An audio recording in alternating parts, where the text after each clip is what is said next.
الحي القيوم لا تأخذه سنة ولا نوم له ما في السماوات وما في الأرض من ذا الذي يشفع عنده إلا بإذنه يعلم ما بين أيديهم وما خلفهم ولا يأتون بشيء من علمه إلا بما شاء وسع السماوات والأرض ولا يعد إفسهما وهو العلي العظيم اللهم صل على سيدنا محمد الفاتح لما أغلق والخاتم لما سبق نازل الحق بالحق والهادي إلى صراطك المستقيم وعلى آله حق قدره ومقداره عظيم إن الله وملائكته يصلون على النبي الذين آمنوا صلوا عليه وسلموا تسليما صلى الله تعالى عليه وعلى آله وصحبه وسلم تسليما سبحان ربك رب العزة عما يصفون وسلام على المرسلين والحمد لله رب العالمين آمين. In the name of the Father, the Son, and the Holy Spirit. Amen. Heavenly Father, we thank you for being able to be awake once again to see this new day. Breathe on us as we go forth. Guide and protect us. Give us this day our daily bread and forgive us our sins. Help us to start this new day with a new attitude and plenty of gratitude. Let us not whine over things that we have no control over. Use us to do your will. Bless us that we may be able to bless others. We pray for our loved ones and families. May your peace, love, and joy be with them, and their needs be met. There is no problem, circumstances, or situation greater than you. We want to glorify you, and glory be to the Father, and to the Son, and to the Holy Spirit. Amen.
Good morning, Madam Witness. Welcome back. Madam Witness, for continuation of your testimony before this Commission of Inquiry into Local Government Councils and related matters, I want to remind you that you are still on the oath before I hand you over to Madam Chair for us to proceed. Thank you. Madam Chair, over to you.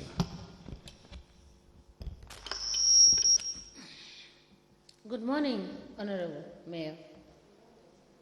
You're welcome back. Council, we may proceed.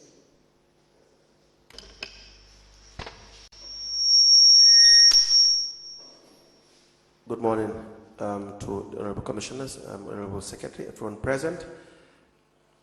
Madam Lowe, we were discussing during the last sitting last week the issue regarding the sale, the transfer by way of lease to MK stores. And last week, lu ñu nekkoon waxtaan fii mooy affaire yi transfert bi nga xam ne def ngeen ko si turi lease bi mooy si turi koo xam ne kooku la ñoo waa MK stores. Which also involved Sharbel El Haj. Dena li nga xam ne boo ko Sharbel El Haj nekk na koo xam ne moom tamit bokk na si biir bi. Now, we inform you that the finance involved is $2 million between the area council and MK stores on paper. Dena soo seetee loo xam ne feeñ na si kayit bi wala moo nekk si kayit bi li nga xam ne loolu ngeen d'accord jéggi place bi mooy dem na ba $2 million. But Mr. Sharbel and Mr. Nandu for MK stores. Dena waaye diggante Sharbel ak Mr. Nandu ki nga xam ne ñoo nekk MK stores. Agreed and accepted the fact that millions, more than $14 million was paid. Nena ñoom yëpp dal lañ di nangu wala dañ dal di nangu ne dëgg la luñ fa fay wala li nga xam ne xaalis bi nga xam ne fay nañ ko pour foofu loolu dem na loo xam ne dem na ba ëpp $14 million. And so this is why we are asking the question. Nena lii moo tax ñu ngi laa laajte. Now, so the Mr. Nandu for MK stores. Nena koo xam ne mooy Nandu pour MK stores. Disclosed to us that there were about $20 million they were paid. Nena moom lu mu waxoon fii dafa dal di feeñal ne moom lu mu fay yëpp dem na ba $20 million. Dollars was paid. Boobu la fay. And this was paid to Sharbel. Nena te lii daf ko feewoon si Sharbel. Now, when Mr. Nandu Nena jamono bi nga xam ne Nandu si boppam was to be transferred from the land at the National Assembly to Bond Road. Bi nga xam ne dañ ko bugga wala dañ ko toxaloon jógee ko paaka bi nga xam ne moo nekk National Assembly ñu daal di ko yóbbu bu nekk Bond Road. He was asked to pay an extra $5 million. Nena foofa tamit mu ne ñu daal di ko laajte pour mu fayaat yokkalu dem ba $1 million. Were you aware of this? Nena lii mooy laajte bi ndax yow sa boppa yëg nga woon lii. Hello.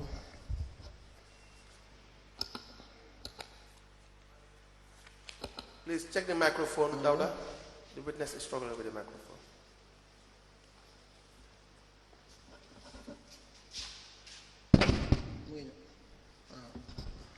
Well, lead council, jërëjëf. Lead council, thank you. Foog naa last time bi laajoon nga ma. I think last time you asked me about it. And li ma la waxoon rek moom laa bëgg a repeataat. But what I told you is just what I want to repeat. Sharbel Banjul City Council moo ko jox land. Sharbel was given a land by Banjul City Council. A lease land. It was a lease land. Mu fay $2 million. And he paid $2 million. Sharbel lu mu dugalante ak Nandu. But what Sharbel have gone through with Nandu, xaw ma ci dara tey xaw ma ci dara ëllëg. I don't know that deal. And today I don't know that deal tomorrow. $5 million bi ma wax tamit ne déglu naa ko mu ne $5 million dañ ko wax ne mu fay extra $5 million. And the extra $5 million that you said, I had it.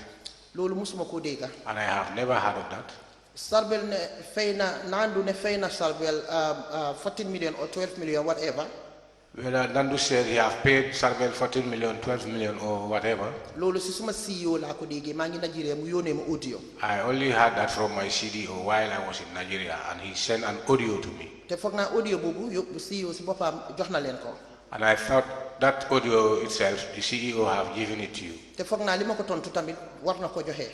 And I think my response to he need to or he have given it. te li ma ko wax mooy ne xaw musuma koo yëg musuma koo dégga maa ngi ko door a dégga. My response to him was that I have never been aware of that, and this is my first time to hear it. moom mu ne investigator si ñoo ko wax. And he told me that he was informed by the investigators. Now, dégga have you, please proceed. dégga naa Nandu moom si boppam. I heard Nandu himself mu ne saa yu joxee Sharbel xaalis. that anytime he gave money to Sharbel, I was to ask you that. mu ne saa yu joxee Sharbel xaalis. I was going to ask you nee that. na loolu la bëggoon a laajte sax. So please, just to make it quick, nee na pour ñu gàttal mbir mi mu gaaw.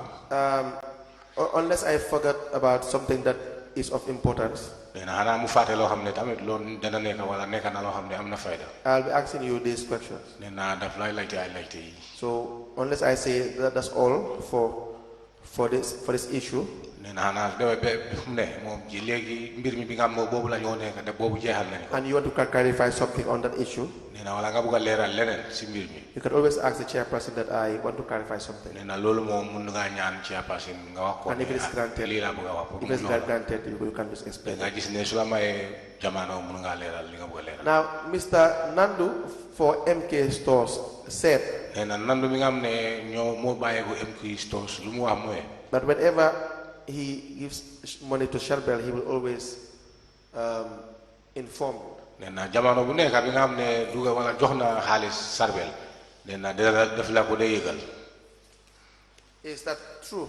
nee na ndax loolu am na wala amut. dégg naa Nandu mu ne saa yu mu joxee Sharbel xaalis daf ma dee call pour wax ma ne jox na Sharbel xaalis. I do hear him, Nandu, when he was saying here that anytime he gave money to Sarbel, he will let me know or inform me. Yes. musuma yëg kañ la jox Sharbel xaalis. I have never know any time he have given money to Sarbel. xaw ma lu mu digaalee Sharbel. I don't know any deal he have with Sarbel. musut maa call wax ma ne jox na Sharbel xaalis. He have never ever called me to say give money to Sarbel. suma téléphone bi benn number la am 721 bla bla bla. I have my telephone, I have only one number, that is African Cell 72 and so on. 721 and so on. 721 and so on. te maa ngi abil suma boppa pour ne ñu dem laajte ñu def forensic ñu seet ndax Nandu mus na ma jox call di ma wax ne dafa jox Sharbel. And the reason why I'm saying that, yes, we can go and find out to see whether this man have ever called me to explain me about that he have given money to Sharbel. te loolu nga balal ma li council la ma ko bëgg a repeataat. And then please, I want to repeat this. ne xawma diggante Sharbel ak Nandu lu fa nekk. That I have no idea between Sarbel and Nandu, anything going in between them. Nandu ci boppam musut ma explain na ne moo Sharbel am nañ anything lu dox seen diggante ci affaire xaalis. Nandu himself have never ever explained me that he himself and Sarbel have a money or monies, they have money deals between them. musuma wax Nandu ne ko mu yokka 5 million. And he have never told me that Nandu said, or they told him that to pay extra 5 million. te Nandu musuta jox Sharbel xaalis ma yëg ko ba Nandu call ma di ma wax ne jox na Sharbel xaalis. And Nandu have never, there is no time ever when Nandu gave money to Sarbel and called me to inform. Now, the issue here is, if you haven't given or spoken to Mr. Nandu of MK Stores, why will he say that you had spoken to him about this issue? Why will he say that? loolu moom moo ko mën a tontu man mënuma koo tontu. For that, he is the best person to answer. But it's because you have had communications with him, that's why. Or you have never spoken to Mr. Nandu on phone? li council foog naa man li gën a honorable laa def ma ne. Council, I think what is the honorable thing is what I have done. Nandu dafa toog fii mu ne saa yu joxee Sharbel xaalis daf ma dee call. I said wax ma ne jox na Sharbel xaalis. I said that Nandu seated here and said that whenever he gave monies to Sarbel, he used to call me and inform me that he had given monies to Sarbel. time bi moo jox Sharbel xaalis moo xam check la ko jox moo xam dañ sign. Anytime he gave monies to Sarbel, he knows whether it was by check or they signed it. We have signed had your part. My question is... Evidence dina fi nekk. The evidences should be there. man tam ma ne suma téléphone bi mu ngi fi nañ ko dem seet. And I say that my telephone is with me here. Let us go and check. No, my question is, have you ever spoken to Mr. Nandu on telephone? Musna am bi nga ne wax nga Nandu si telephone. aha kay Nandu is a businessman bu nekk biir Banjul. Yes, Nandu is a businessman. suñ Covid time Covid bi ñun call nañ Nandu pour Nandu jàppale ñu. The time COVID time we call Nandu for assistance. Why will you call Nandu? Nena lu tax nga call Nandu? niñ callee every businesses pour ñu jàppale ñu during the Covid. During the COVID we call every businesses for assistance. Not we. I am just interested in you talking to Mr. Nando. Nena du yen waaye yow sa boppa la ma wax pour yow sa boppa ngay The wax mayor talking to Mr. Nando. Nena mayor di Go ahead. I'm not like my time frame. Dang man, that must now have Mr. Nando on telephone. Yes. You know, you don't ask me about the time frame. You only ask me whether I have ever spoken to Mr. Nando. But during the COVID, you don't reach out to every businesses in Banjul. But during the COVID, we used to reach out to every businesses in Banjul. And I am 100% sure they reach out to Nando tam. And I am 100% sure that we have reached to Nando too. But here, for now, we are talking about a particular time frame. But here, I think we are very specific on a particular time frame. As he said, anytime he gives money to Sarvel, he used to call me myself. I said, I have availed myself, I'm here, I don't run, I'm in town. Let us just go and try to investigate to see. Madam Mayor, we will of course look into that. There are some investigations we do openly here. And there are some that you know, you have met our investigation team. So maybe we will not tell you openly what we are doing here, are doing behind the scenes.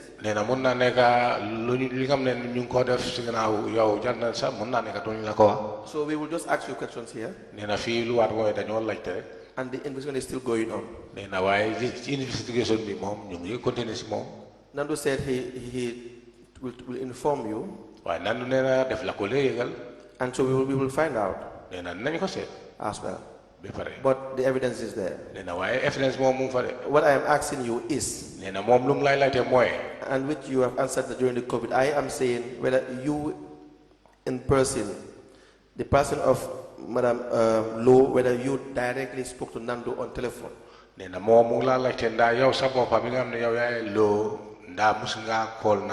answer yes? Wow.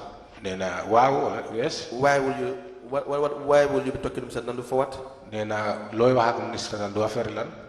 Because Nando is a businessman who operates in Suma jurisdiction. Nando is a businessman who is operating in my jurisdiction. So Munna Nando. Yes, I can be able to talk to Nando. Munna ma call the complaint of waste management. He can be able to call me and complain about the waste management. Munna ma call the affair land bini. He can be able to call me and ask me about this land. But I can tell you 101%. But I can tell you 101%.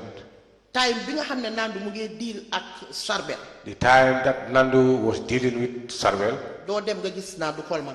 You cannot go and see any time Nando called me. The time you talk to Nando, is it through your private line or through the official line? Nena jamano bi nga amne wanga mom. Nena nda sa mobile private sa line bi wala office line. My telephone. My telephone.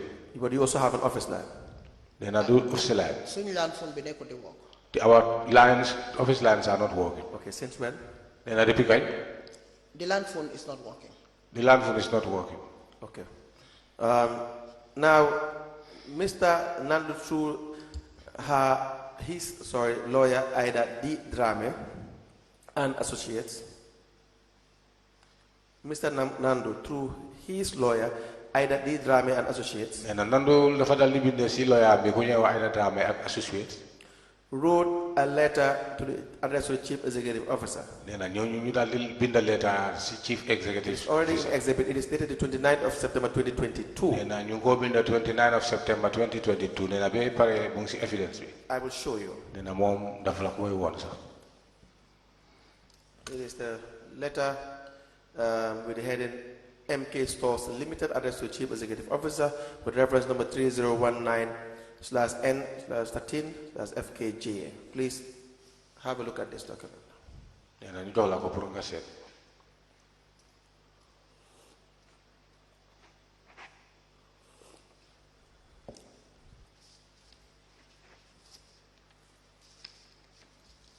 In that letter, you will see, just look at the second page, you will see a figure.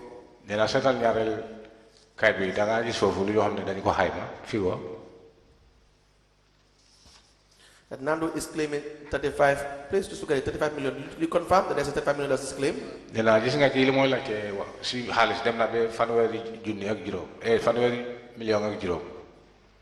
have seen this?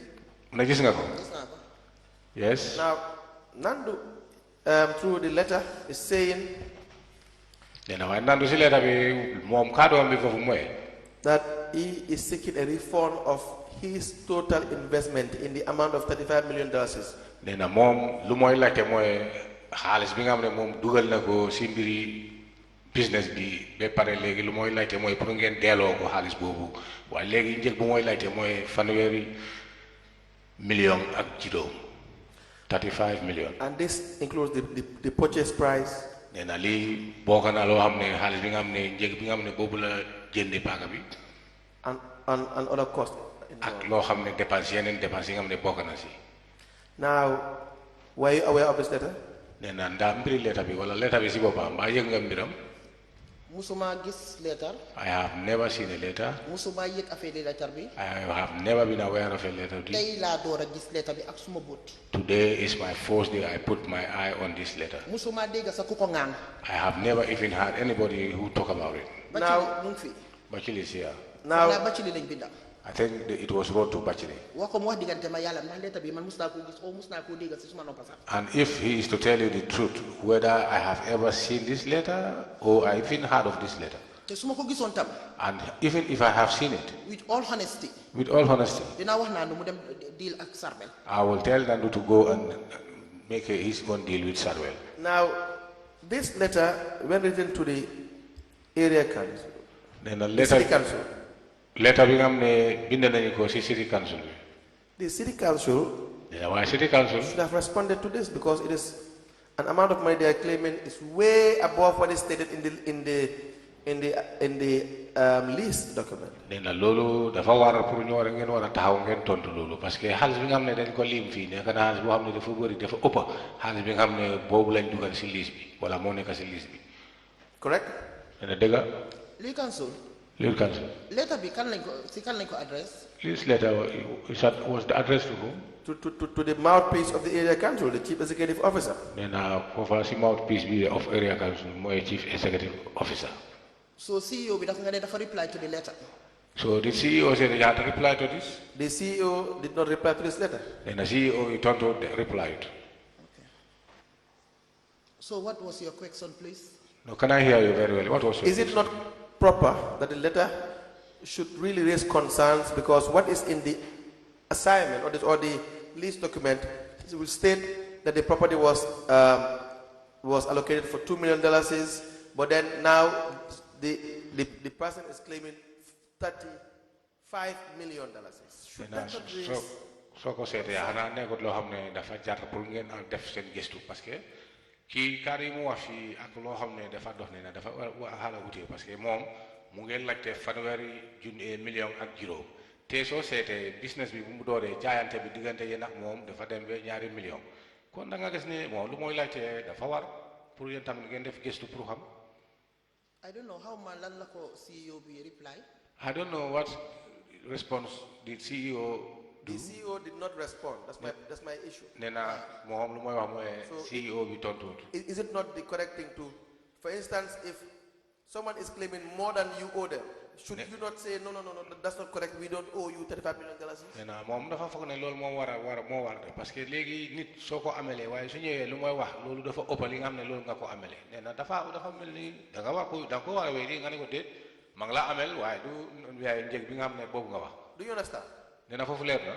How ma lan mooy woon xalaati CEO bi at the time bu ñu jotee letter bi. I don't know what was his thinking at the time he got the letter. waaye su fekkoon ne man involved na ma. But hadn't I was involved. How ma lan la suñ lawyer bi doon advice. I don't know what the lawyer will advise. waaye man su suma xel bu gàtta. But for my own, my own thinking. dinaa doon wax CEO ne na ko wax ne ko mu dem deal ak Sarbel because ñu deal ñoom moom. I would have informed CEO for him to go and tell him that let him go and make his own deal. So why legally? For this one. Comme que it's coming from a legal person. As far as it's coming from a legal person. Man, I'm a legal mind. I don't have. I'm not a legal mind. I'm not a legal mind. So dinañ ko do jox suñu lawyer bi so suñu lawyer bi lan da do tontu man loolu duma ko mëna. We should have given it to our lawyer. So whatever he's going to respond, I will not know. You transferred the property for $2 million. Nena yen bi ngeen transfer property bobu $2 million. The person you transferred the property for $2 million says I paid you $35 million. nee na waaye ki nga xam ne kooku nga transfer land bi si paaka bi si turam moom mu ngi la wax ne daf la jox wala mu ngi laajte ay 35 million dollars. Yes, it's requesting for $35 million, which involves the purchase price. nee na ak loo xam ne boo na lépp si li nga xam ne xaalis bi mu jënd. This naturally will make you to be concerned.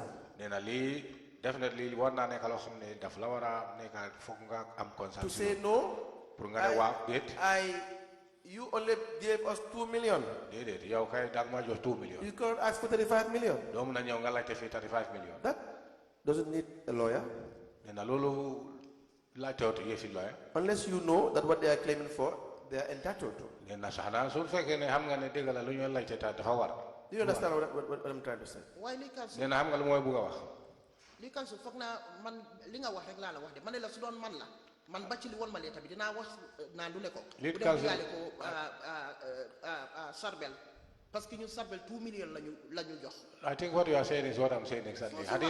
This letter was given to me. loolu yoo xamul si dara di.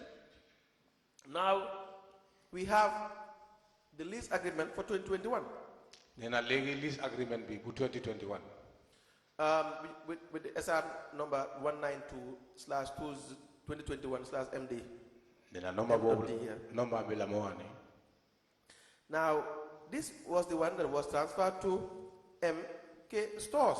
nee na lii bii moo nekk transfert boo xam ne boobu ngeen defar pour transfert yóbbu joxe ko MK Stores. Now if you look at this transfer to MK Stores, nee na soo seetee wala soo xoolee si transfert bi nga xam ne boobu ngeen def MK Stores. you will realize nee na foofa da nga fa yegg ne. that it states that the lessee has applied for land from the lessor for the purpose of constructing a warehouse. That is MK Stores. They applied for land. foofa da nga gis ne koo xam ne moo apply mooy MK Stores ñoom seen dara pour apply ne pour ñu am paaka wala mun a jot paaka bi nga xam ne dañ fa bëgg a sampa warehouse. Did MK Stores apply? nee na MK Stores ndax dañ sa apply. For land? pour paaka. li council wax naa la fii ne land bi demee ma ne la Sarbel moo apply for land. Sarbel lañ jox land. Sarbel moo ñu fay 2 million. I told you that it was Sarbel who applied for land. The land was issued to Sarbel, and it was Sarbel who paid the 2 million. Yes. So MK Stores did not apply for land. nee na waaw kon MK Stores ñoom apply ñu affaire land boobu de. yëguma fu mu apply land. I am not aware where they applied for land. Good. The third paragraph states, but that by a resolution dated the 30th of April 2019. nee na moom kaddu am bi mooy ñettal bi si kii moom lu mu wax mooy. Of the Emergency General Council meeting. mais bi gars yi what was the date. 30th of April 2019. nee na April bu amee fanweeri fan 2019. Of the Emergency General Council meeting. mooy meeting bi nga xam ne dafa nekk meeting boo xam ne dañ fa nekk emergency. The council approved the said allocation to MK Stores. nee na council ñu dal di joxe nanguto pour land bi ñu dal di ko jox. Did the council approve allocation to MK Stores? MK Stores nee na moom léegi laajte bi mooy ndax council dañ mujjee nanguto wala approve jox ko MK Stores. li ma xam ne moom la council def mooy ne bi Sarbel waxee ne ñu change ko yóbbu ko ci MK Stores. What I know, what council did was that when Sarbel requested that for them to change it to MK Stores. loolu laa yëg waaye MK Stores ne dañ apply for land yëguma loolu. That is, I'm aware of that, but whether MK Stores applied for the land, I'm not aware. Now, the council approved in an emergency meeting of the 30th of April, approved the transfer of land to MK Stores. Then February fancy April 2021 then council dañu approve e paaka bi dal di ko jox MK Stores. waaw mënuma remember waaye xam naa ne waxoon nañ ne pour ñu change ko waaye ndax at that council meeting whether man for one or not I cannot remember. I cannot remember, yes. But it was told that let them change. But at that meeting, I cannot remember exactly whether I was there or not. The 30th of April 2019 allocation. January fan April 2019 allocation bi nga xam ne def ngeen ko. The subject matter was about Sarbel. Nee na subject matter bi mooy mbiri Sarbel. Not Nandu MK Stores. Nee na mbiri mi du Nandu MK Stores de. Waaye wax naa la ko li council man dañu joxuñ Nandu land. What I told you, Lead Council, that we don't issue a land to Nandu. Do you see that is the 30th of April 2019 letter? Gis nga letter bi boobal la mu wax bu ñu ko defaree mooy February fan April 2021. Okay. Okay. That 30th April 2019 letter did not talk about MK stores or Nandu. It talked about Sherbel. Nena société lettre bi mom Mustapha affaire Nandu de mom affaire Sarbel la ma wax. Why li council wax na la ko man la joxuñ Nandu store ñun Sarbel lañ jox store Nandu. I told you we don't give any land to Nandu. All the land we gave was to Sarbel. Just come. Madam Mayor, the issue is that we found inconsistency in the assignment. And the concern is that Nando has written to council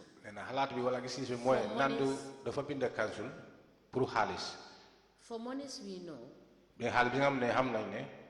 it's not paid to council based on your evidence. Now, what council is trying to do is to for you to help us understand that there are inconsistencies. Because what the assignment is saying and what the letter for the 30th of April is saying are two different things. So that when we have clarity, we will know where to situate issues. Because we are clear. We are clear that the allocation issue is between Sherbel and BCC. Then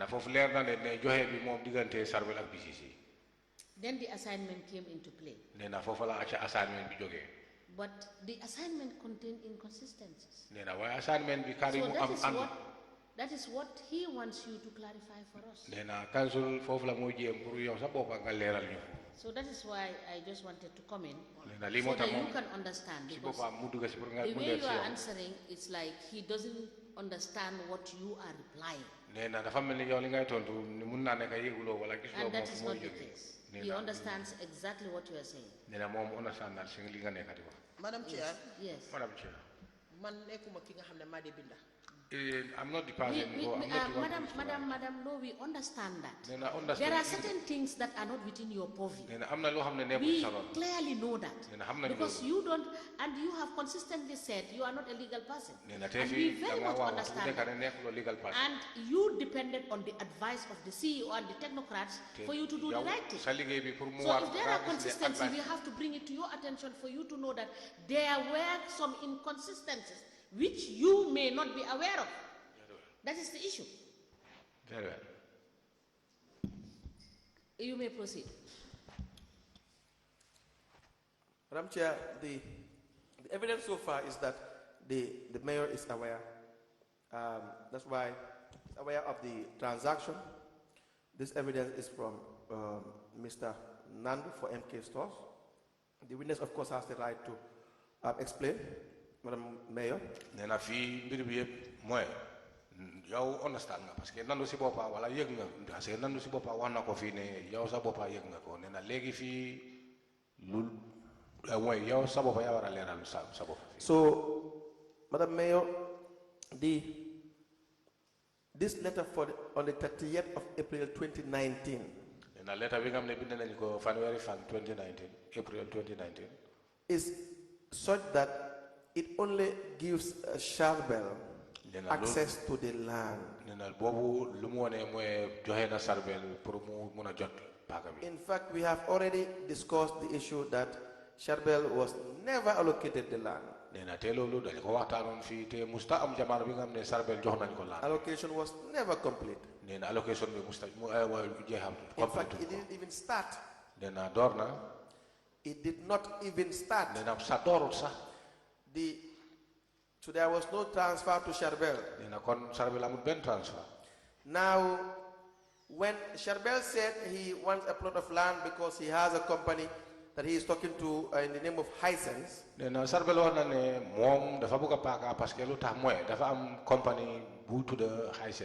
you did not just give an order for Sherbel to be given a land, correct? You did not do that. You wanted to follow the due process. Correct? Yes. Yes. You assigned the CEO. Correct? Yes. Now the matter was taken to council. Correct? Yes. Yes. Why was this important? Because council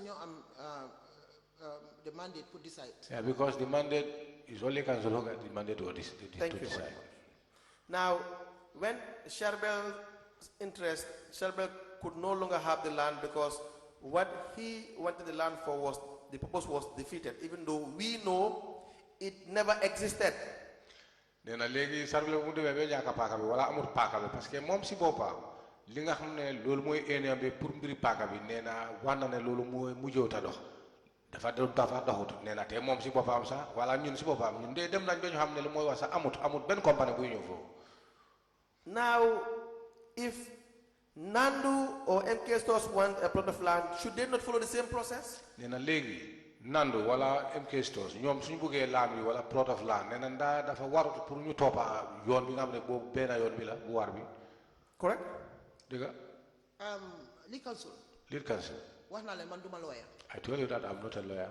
Suñu def yi suñ paré ci council bi we give it to the CEO. When they are ready from council and it is given to the CEO. CEO liggéeyam mooy mu dem ak suñ lawyer bi ñu effect whatever luñ ko resolution bu ñu am. CEO's task there is to go to our council or our legal personnel to sit and discuss to know exactly what they are doing. When you spoke to Sherbel, you knew the process was, it has to end up to the council. You don't need a lawyer. Yes. So now, when that issue could no longer materialize, someone else wants the property. There's already a precedent set. This is the procedure to follow. Is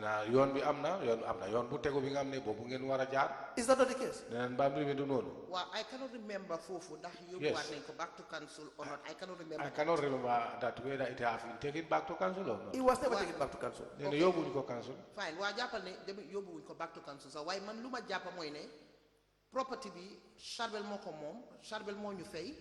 ñun Sherbel lañ amal affaire man Nandu musuma dégg affaire yi Nandu sax. All we know is that after bu affaire am yaaxoo moo Sherbel. This plot of land was allocated to Sherbel, not Nandu. We have no other deal with Nandu, and we have no idea with Nandu.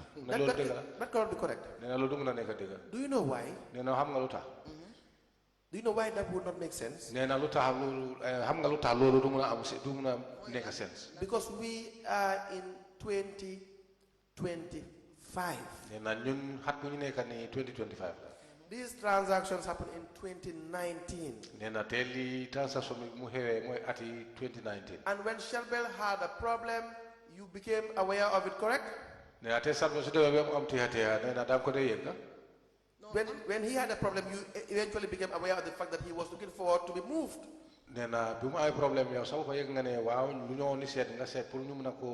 Sorry, MK Stores, Nando.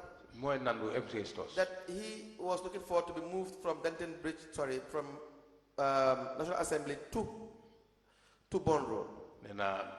Nandu dem na ben nga ñu yégal ko ne wala dem na ben ñu bëgg ko transfer génné ko national assembly dal di ko yóbbu. Correct me if I am wrong. He came to your office to complain about this allocation. Nena mom ñëw na ba sa office pour mu ñëw fofu dal di complain allocation. Correct? Waaw man maa la ko wax so man luma understand fofu li nga wax ne lolu amut. I don't know what you I am laying the foundation. Nena mu ngi lay foundation. No bi nga doon start pour wax da nga ne. When you started saying, you said that never happened. Because so lolu la understand lan la wax. That's why I'm trying to. That is where I don't understand. That's why I'm trying to tell you. Nena li mo tax mu ngi try pour wax la le. To lay the foundation for the series of events that will show that there is no way that you would have been surprised about the transfer, how the property came about from Sherbel to Nandu. You understand? That's what I'm trying to show you. And then when I give you the facts, you can now give your answer. No, you told the commission nena wax nga commission bi ne that you only know about Charbel's let me just finish my sentence so that you can always reserve the right to reply. nena am nga wargal pour tontu. Please don't hesitate to even correct what I'm trying to say. nena waaye bul yaakamte sax pour nga gis ne pour mun a koo jubal moom si léegi lan mu nekk di wax. Because I'm trying to recollect your evidence. nena because moom lu mooy xalaat mooy sa wax bi la bëgg a toppal. That's what I will say. nena loolu la nekk di wax. If any part is wrong, nena lépp lu mu xam ne wax na ko te waxloo ko. just say no, I did not say this. nga daal di ko ne déet loolu du suma kaddu. And that's it. nena boobu. So what I know nena la mu xam. that you have said yow wax nga ko. is that you are trying to say that throughout for the longest time you were just aware of Charbel's allocation. nena mooy lépp si mbir mi ak yaakaar bi fu mu dooree ba fu mu yow li nga yëg foofu mooy mbiri Charbel jox nañu ko. That you only know about Nandu being part of this land when there was a problem. nena waaye xamuloo mbiri Nandu si land bi nga xam ne boobu amutoon bu demee am problème. No, not xamuloo. You only knew about Nandu's involvement in MK Stores when there was a problem of allocation. nena wax nga fii ne bi nga yëgee jamono bi nga xam ne yëg nga ne Nandu tamit bokk na si mbir mi mooy bu allocation bi ñëwee am problème. Is that what you said? nena loolu ne lii mooy sa kaddu. Please repeat what you said. nena waxal li nga waxoon. I said Nandu. Problem ak Charbel ne they have a problem. The problem of Nandu and Charbel. Being revoke land from Charbel at Bond Road. When the land was revoked from Charbel at Bond Road. Sila Dora hamne guy am nañ beef. That was the time I know there is a beef in between. Why land Charbel, there was no land that was revoked from Charbel. Nena Charbel nanguñu mel land si moom. Man loolu laa xam. That is what I know. Council li ma xam man loolu laa la wax. You ask me what I know is what I'm telling you. ñun Charbel moo ñu fay xaalis. It was Charbel who paid monies to us. Nandu lu mu doon def ak Charbel loolu man xawma ko. The deal between Nandu and Charbel, I have no idea. If you had known about it, what would you do? If you had known about it, what will you do? Nene su fekkee ne da nga yëgoon loo lan nga waroon def wala loo war a def. Loo doon def. wala loo loon di def soo ko yëgoon. su ma yëgoon comme lan. You said you do not know about Nandu and Charbel. Nena wax nga ne xamuloo diggante Nandu ak Charbel. That Nandu was involved in the land that you allocated to Charbel. Council, excuse me, I think there is a problem here because we need to give room to each other. So yes, when you are speaking, because she's speaking. I need to have the interpretation exactly. I don't. When you are speaking, she's speaking. So, yeah, so we will try. What the interpreter is saying is that you are talking and she's talking. That you need a gap. Yes, you need a gap for you to be able to interpret. All right. Thank you, ma. Now, so, Madam Mayor, please. I believe that Council gives you time to reply, so that the interpreter can interpret. Thank you, ma. Mr. Bojang, we will take it slow. Very well. Now, Madam Lowe. Nena yow Madam Lowe. Lead Council. The issue regarding Nandu's involvement, you didn't know earlier, correct? Nena bi nga xam ne Nandu bokkaam bi yow teeloo ko xam. After being allocated land to Charbel, sila Nandu come in the play. Only when it was after the allocation, this was Nandu came. Please try to speak to the microphone. When he paid monies. And she told that there is no the deal with Haisen cannot work anymore. That was the time he brought the talk of, that of MK stores. So you had the involvement of Nandu through Charbel. Nena kon yow Nandu bokam bi Charbel nga ko degon. MK store. Yes, MK stores. And what did Charbel tell you exactly about MK stores? Nena Charbel mom lan la waxon ci mbiri MK stores. Charbel lu wax rek moy ne dafa change legi lease bi legi to MK store. What Charbel informed me was that now he will change the lease to the name of Nando's. That's my question. Nena li moy like why did you allow that? Nena lu tax nga dal di nangu lolu. Why li kan wax na la ko man ñun Charbel mom land Charbel lañ ko jox. What lead council? I told you that the land, the business, the deal was between ourselves and Sarbel, and it was Sarbel that we have issued the land to. So whoever he is dealing with, we have that's why I said that cannot be correct. But you are talking about legal implication. I'm not a legal person. You are talking about legal implication, and I'm telling you, I'm not a legal person. I don't know what our lawyer was doing or what to do. No. This is nothing to do with legal implication.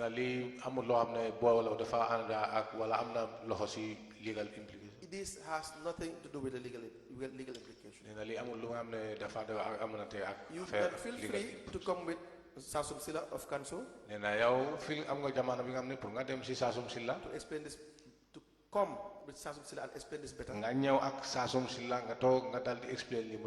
This has nothing to do with legal implication. What I'm trying to say is, you knew the process. The process was it has to be approved by council. This was what was supposed to be done. You went to council about Sharbel's issue. Sharbel's issue could not go further. Terminate the business. Terminate the business. Cancel the agreement. In fact, there was no agreement. Because there was no transfer. Sharbel is no longer important. Because it's clear now there is no license. There is no job creation. Now Sharbel have to go. We start afresh. There is another investor. We work with him or her directly. We take the same procedure. Go back to council. If they approve, we deal with the new investor. Is that not what was supposed to be done? So dafa des lan nañ d'accord Charbel wax naa ne Charbel bu mu fayee foog naa man su suma understanding duma xawma lu waade I don't know dama the foog law. ne Charbel su fayee 2 million ba pare But I think after Sarbel paying the 2 million, maybe the contract is binding. now the transfer is binding. No. So See, man this lu is ma xalaat nothing. But which contract? What I Which think- contract is it? Why did Sharbel pay 2 million? For what? Then a lot of Sarbel pay 2 million per land. ñu jox ko laan For us to issue a land to him. Why was the land supposed to be issued to Sharbel? For what? Then a lot of land begin to Sarbel per land. mu ne fa am business and he is a credible business person. And he said he had a business and he's a credible business Now, person. that turned out to not be correct. Then a lolu mu do mu yene lolu nekut lo Sharbel xam. himself came and said, I can no longer secure license. Then Sarbel dem bi gis ne mom munta I can no longer work. My relationship with Hisense is no more. Then moy sehanto bi nga xam ne am nañ ko ak CIC high sense doxatut. He is the one that failed the agreement. Then mom si bopam mo fail agreement bi. What the reason why you were giving him the land? Then sabab bi nga xam ne wala dalil bi nga xam ne jox nga ko He paaka could bi. not fulfill it. Then mom defu ko wala mënu ko def.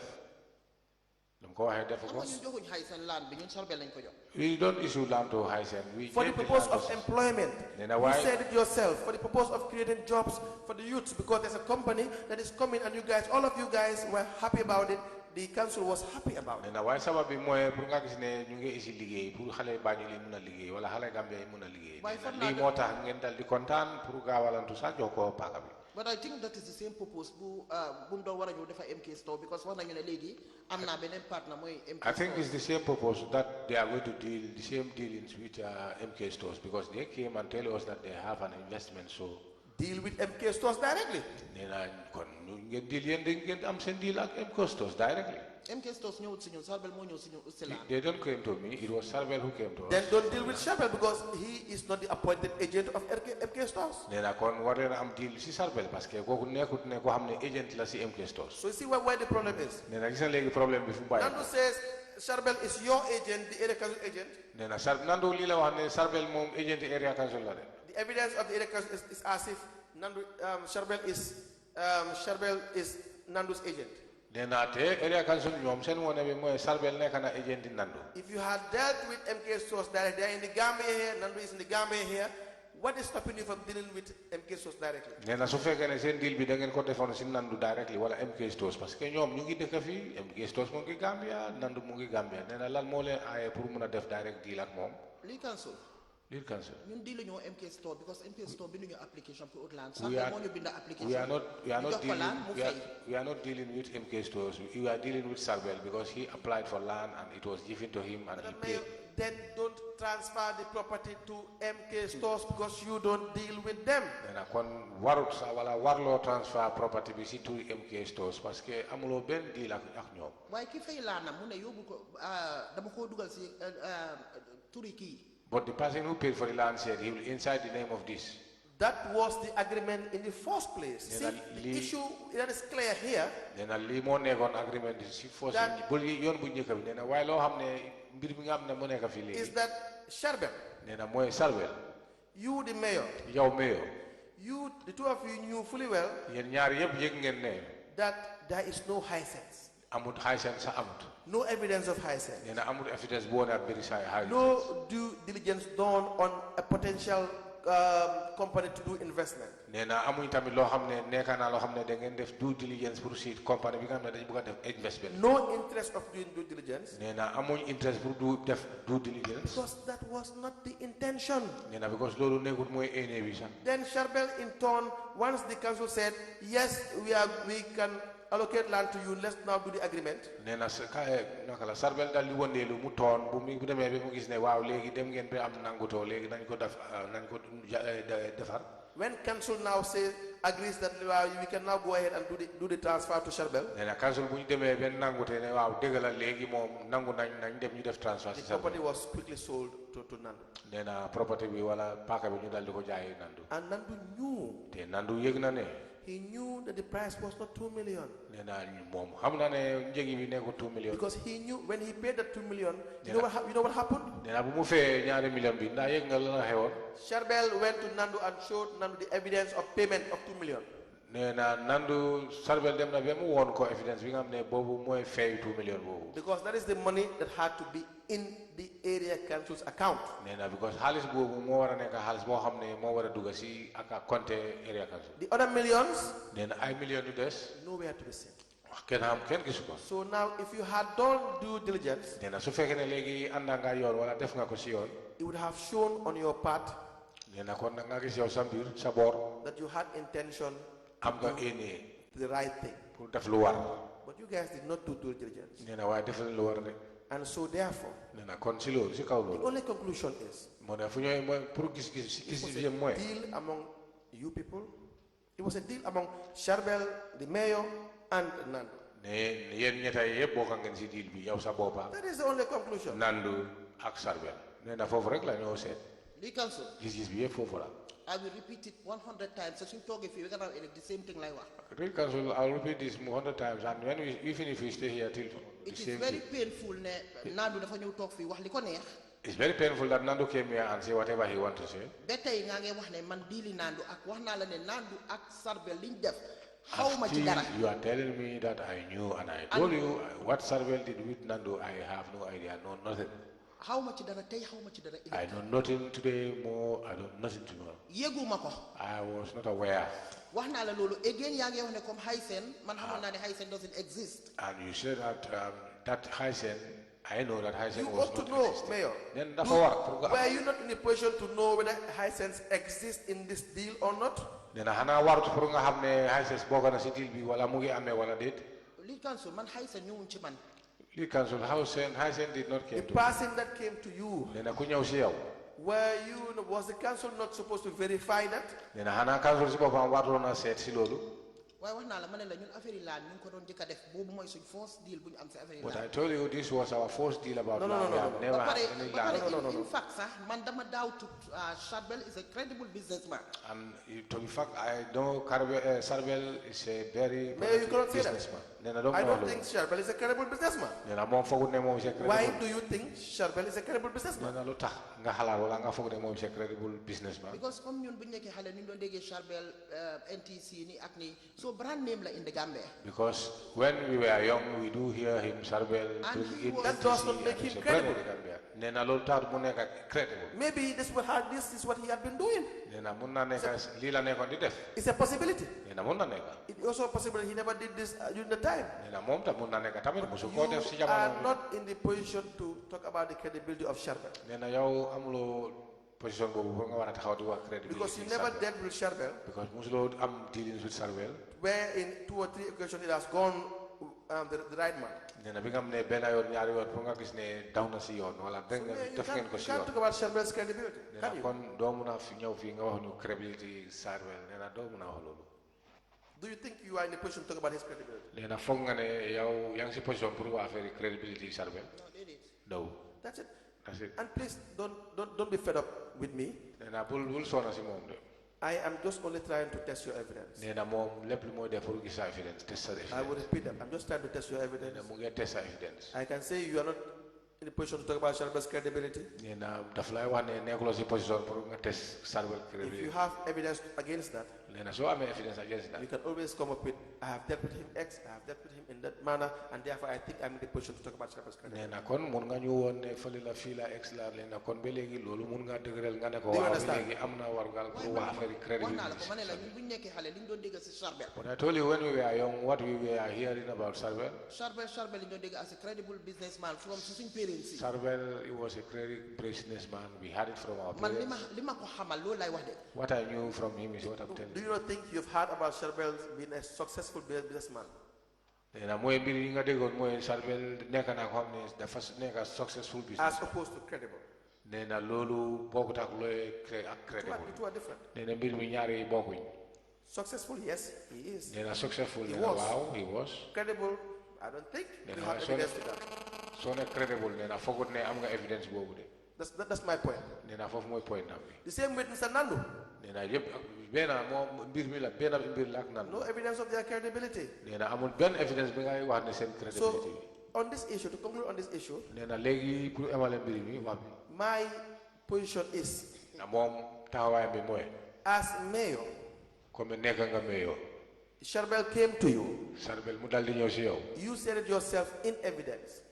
You Nena said yow it sa boppa yourself in yaa evidence. ko wax si sa evidence. That because he said they are going to create employment for the youth of Banjul, parce que wax nga ko fi ne moom mu dal di la wax ne ñoom seen aîné bi da nga gis ne dañoo joxe liggéey xale yu. I was happy and interested. Nena da nga kontaan nga dal di soxla mbir. Because of that as well, the council was happy and interested. Nena ci kaw loolu tamit council dal di kontaan ba pare soxla ko. Now, it turned out Nena mbir mi wécceeku.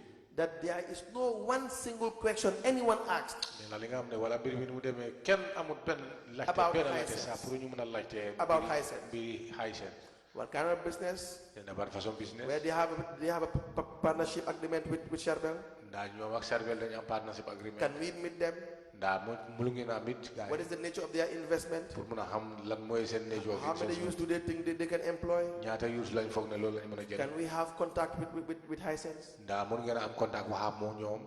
Mayor, this is the area council for crying out loud. nee na lii mooy area council waxam ne loolu moo war pour ngeen def. It is bigger than Hisense. nee na loolu moo ba Hisense. It is more important than nee Hisense. na moo gën a am fayda Hisense. And so Hisense need the area council. nee na lii wone na tamit ne Area Hisense ñoo council soxla have area 10 council. investors nee na area council mën nañu am fukki of investors. Hisense kind or even bigger. oo nga xam ne façon Hisense wala ñoo xam ne sax ñoo ëpp Hisense. You need to do due diligence. nee na yow lu la war mooy pour def ko si yoon. Yes or no? wala déet. wax naa la ne bu liy xewee. I told You you. need to Suma do technocracy due laa diligence. laajte. No, please answer the question first. nee And na then go fii ahead. lu war mooy nga tontu mu ne dafa war wala déet. You needed to, based on what I told you, nee na lu mu la waxoon. you needed to do due diligence. nee na dafa war pour nga def Is it lu a war yes wala or a no? déet.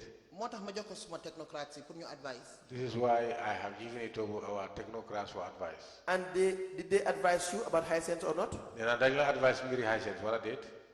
because foog naa CEO dafa gis ne ñoom. No, did they advise you about Hisense or not? nee na dañ la advice mbiri Hisense wala déet. Hisense was never in the play.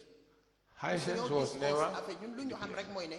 What we Hisense were- mu ngi ñëw dimbale suñu xale yi. told is that Hisense is coming to assist our Suñu youth. Charbel ñun loolu rek lañ xam. Did That is what they Salvador. advise you about Hisense or not? nee na Was dañ it- Yes. Technocrats dañ la advice affaire Hysen wala déet? No. And so so you gave it to them to advise you. yow dang leen jox pour ñu advice la. And they didn't advise you. te ñoom advice la. Why would you go ahead? lu sax nga dal di continuer di dem ahead, go ahead. At the time, I thought I was doing the right thing.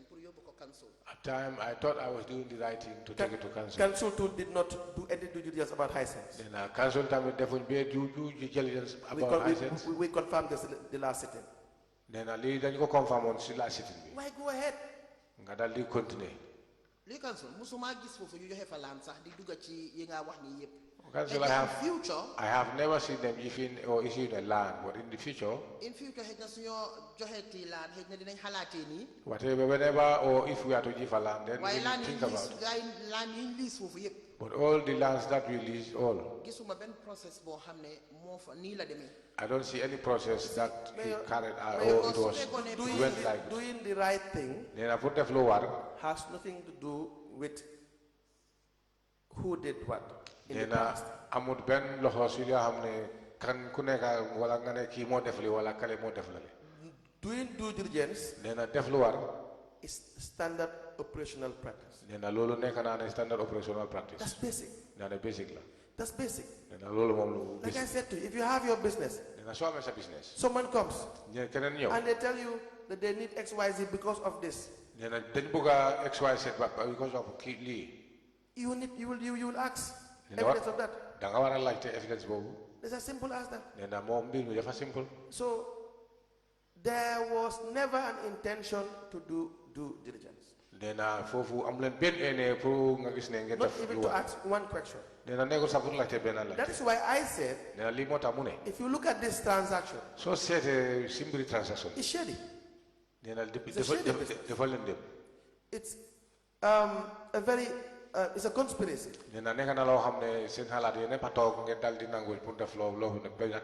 Because it was as simple as saying, where is Hisense? Can they come and talk to us? Let's see the evidence. Do you have a partnership with them? But it was never the interest.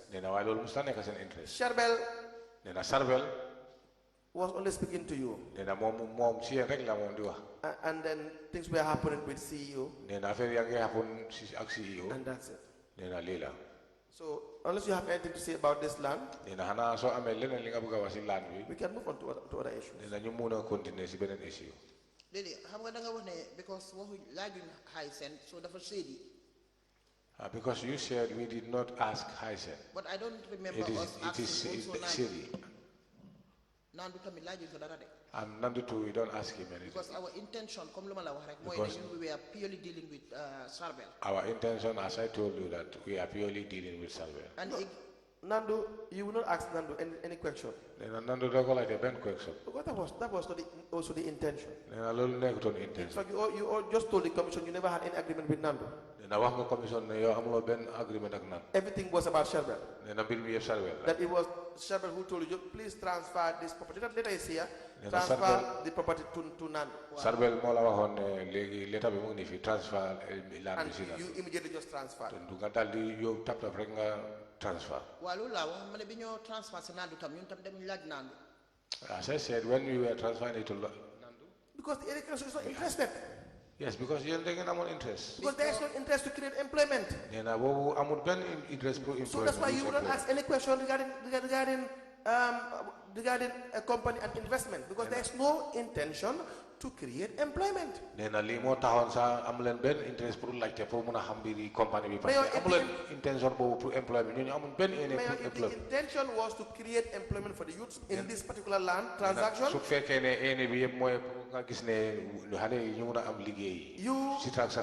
and the area council would have asked the relevant questions regarding employment. That's the issue. That's the issue. That's the evidence we have. You understand? I understand.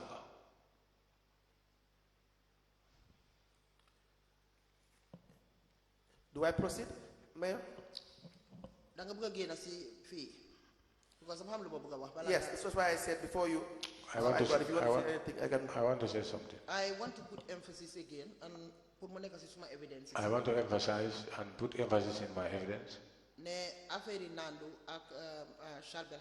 that between Nandu and Sarvel, I know nothing there. I don't know whatever they talk to each other or whatever they promise. I have never said to Nandu you are to increase another amount of 5 million. Nandu have never came to my office accompanied by Sarvel. But Nandu said, that is what I want to clear. What Nandu said he had been in your office more than 3 occasions. And you confirmed that. Correct? Yes, I don't disagree. And it's in relation to this land. Yes, he came to inquiry about the land that was forfeited from him.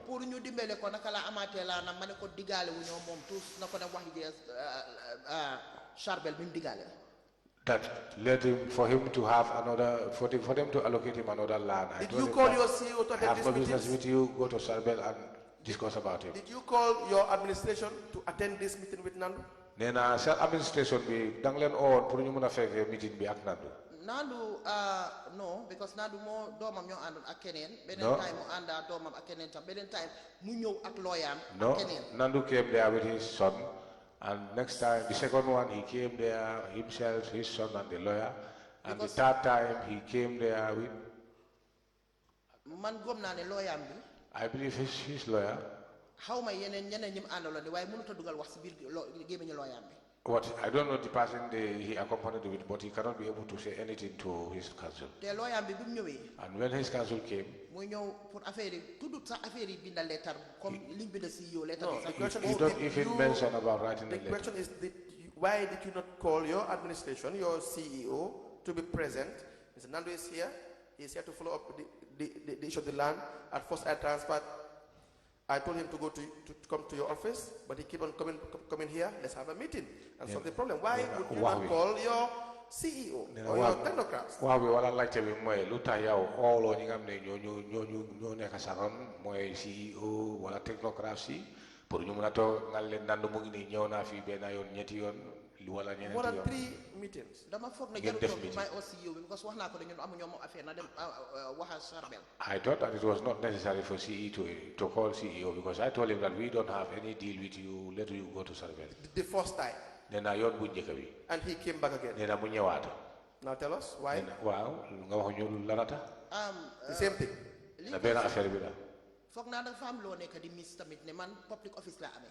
I think, Council, you are really wanting that. I am holding a public office. When I got back to the office today, if I came to my office today, Nandu came there, I cannot be able to drive him out. No, you are missing the point. That is not how the public office works. Public office today, that's not how it works. You are the mayor. And so it is not anyone that wants to see you can just see you. Then it will be a marketplace. You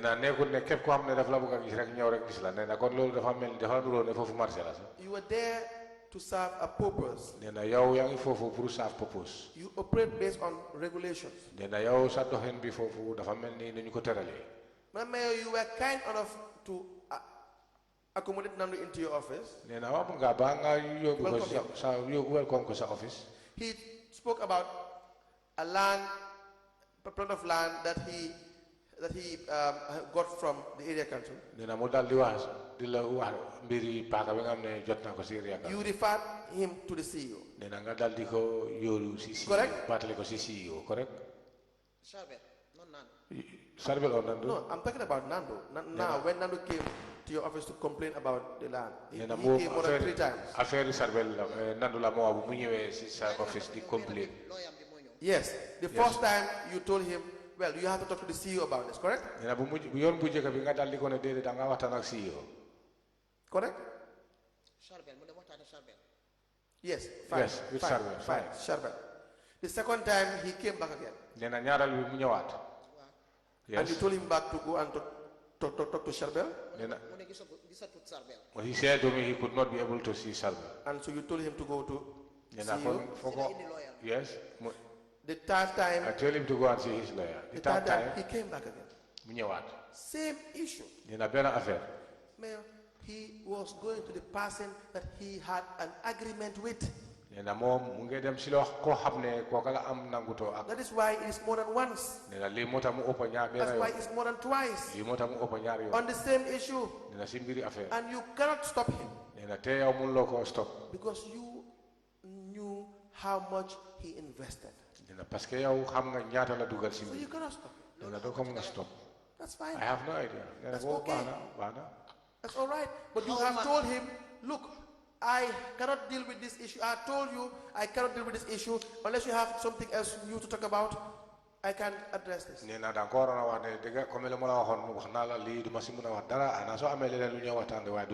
the CEO. We never had an agreement with you in the first place. He kept on coming because you were in the picture from the word go.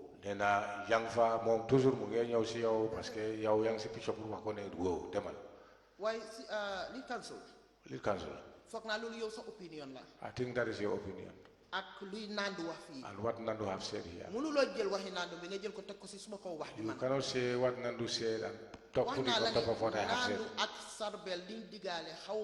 I told you that what Nandu deals with Sarbel, I don't know anything. See, do you know why you are mistaken? Then I'm going to make a mistake. My opinion is formed based on what we see.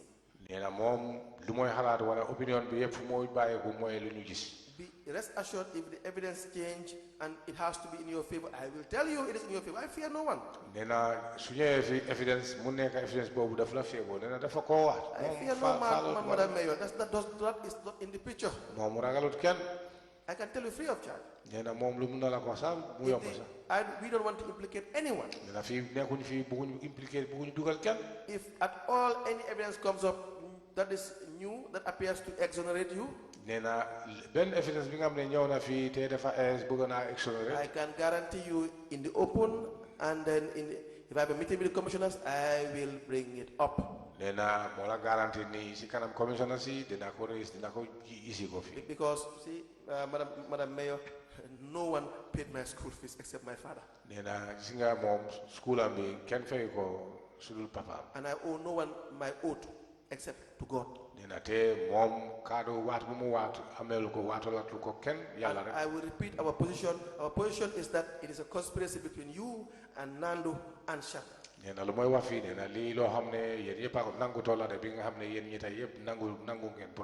possibly CEO. And that is the position we have now. Now, if you have any new evidence, please do not hesitate to bring it up at any point in time. And we can always come back to it. Is that clear? Lead counsel. Respect na sa position bi torop. I respect your position too much. So Nandu ñëw na fi. Nandu came here. Mu ne say mo jox Sarbel xaalis man dam ko dey yek. And said anytime you give money to Sarbel, I am aware. Manela na dem nga dem indi forensic evidence. I told him to go and bring to tell him to go and bring forensic evidence. Manela yeguma deali Sarbel ak Nandu. I tell you that I'm not aware of Sarbel and Nandu's deal. Nandu Sarbel musu ñëw suma office. Nandu and Sarbel have never come to my office. Musu ma wax Nandu ne ko juromi indil 5 million. I have never said to Nandu bring 5 million. So Nandu, because wax na rek dañ ma crucify because of lolu. But Nandu have said, and now I will be crucified because of that. No, Mayor, I am the one crucifying you, not the commission. Then I never commission, then I'm warm. I am the one, as an investigator, saying that I think you are part of it. Then I'm warm. Neka na ko hamne gestu katla investigation na nena limo tamuge wa ne munna neka boka. The commission is the people seated upstairs. Nena jisinga ni neka si kau no commission. They may hold a different view. Nena munna neka nyom danyo den ko gise defa. They may agree with me. Nena munna ñu nangu They may disagree with me. Nena munna They may agree with you. Nena ñu nangu to yo. We are all just putting up our position nena ñun kay suñu position la ñu on every issue. Si issue bu nekk. The witness also will put up their position. Nena yeen tamit ngeen witness yi ngeen def seen on position. every issue. Si issue bu nekk. But when we conclude here that based on the evidence we have and based on our interaction, nena waaye suñu conclude ko c'est di conclude ne evidence bi nga xam ne boobu lañ am ak interaction bi nga xam ne am nañ ko ak yow nee na loolu la ñu wax. That is not the position of the commission. nee na léegi loolu nekkut ne boobu pour mooy position commission. You understand that? Position commission bi. So su nit ñëwee toog fii mu ne jox naa Rohey Malick Lowe 50 million rek dafa mel ni jox na ma 50 million. So which means if you come here and say you are giving 50 million to Rohey Malick Lowe, which let me means just proceed to other issues. So evidence because dañ change tur bi su turi Nandu. The evidence is that the names have been changed to that land. So loolu moo mean ne man I am part of the conspiracy. So which means I am part of the conspiracy. So I will move on to other issues because I was trying to show you how it works. Then mom léegi dafa dal di topp si beneen mbir nee na because moom lu mu nekkoon di try pour won la naka la mbir mi di doxee. So I will not repeat that. I don't think I should repeat that. nee na foogoon ne jaar saab dafa ko bantuwaat. But again, I have maintained that if you have any new evidence nee na waaye ba léegi de mu ngi dëgëral ne soo amee evidence bu ees. on this matter or any matter, si mbir matter bi wala beneen matter bu munta please nekk. do not hesitate to bring it forward. nee na booba moom wala nga ko wone wala amul benn digg bi nga xam ne daf lay kal nga ñëw wone ko. waaye nit council suma evidence wax naa la ko dama ne lay musuta ñëw suma office moo naandu moo Sarbel. In my evidence I show you Sarbel and Nandu have never came to Sarbel xaalis comme ni mu ko fi waxee call ma. He have never given monies to Sarbel as he said he had called me. Sarbel lañ jox land mu fay 2 million. He gave land to Sarbel who paid 2 million. Nandu fayam Sarbel 14 million si CEO laa ko yëgee. For Nandu to pay Sarbel 14 million, I heard it from the CEO. la ma ko tontu tamit mu nga fa. And what my response was is there. yëguma tiinuma lekkuma naanuma xawma ci dara. I was not aware, I was not there, I don't eat, I don't drink, I know nothing about it. Your evidence is already in. Yeah. Be labeled this issue. Yes, your evidence already Can in. we proceed to the next issue, please? Thank you. Yes. Lord Mayor, your evidence already in. We have gotten her evidence, and it's very clear. She said she's not aware. Yes. So please proceed. Your evidence already in, Madam Mayor. Please interpret that. Your evidence already in. So we will discuss other issues. Now, the land allocations for when you became mayor, would you be in the position to provide us with the list of properties that were allocated? Land location yi nga xam ne def ngeen ko wala def nga ko nee na mbaa mën nga ñuy jox liste yooyu yi nga xam ne def ngeen ko allocation. Def ngeen ko. Is def ngeen ko the best translation interpretation? Land that were allocated. nee na pàkk bi nga xam ne yow bi nga joxe si sa jamono. Yen the area council. Yen si area council bi la ma wax. Can you provide us with the list? nee na ndax mën nga ñu jox liste bi. CEO mooy the custodian. The Mayor, can you please speak into the mic so that we hear what you say? CEO is the custodian of the leased lands. CEO is the custodian of the leased lands. Yes, but the CEO works under your direction and control. nee na CEO liggéey bi yëpp moom si sa ron la nekk. Mr. Batchily is not there. nee na Mr. Batchily nekkutoon foofu. You have a new CEO. yow yaa have a nekk new CEO. new CEO.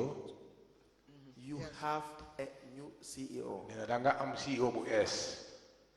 Please, we will want it if you can aid the commission to provide us with the, as per your recollection or what you know as mayor, the properties that were allocated. nee na nga jàppale ñu daal di ñu issue liste yoo xam ne yow sa boppa xam nga ko wala da nga ko fàttale ko liste laa ni nga xam ne yow liste ngeen ko.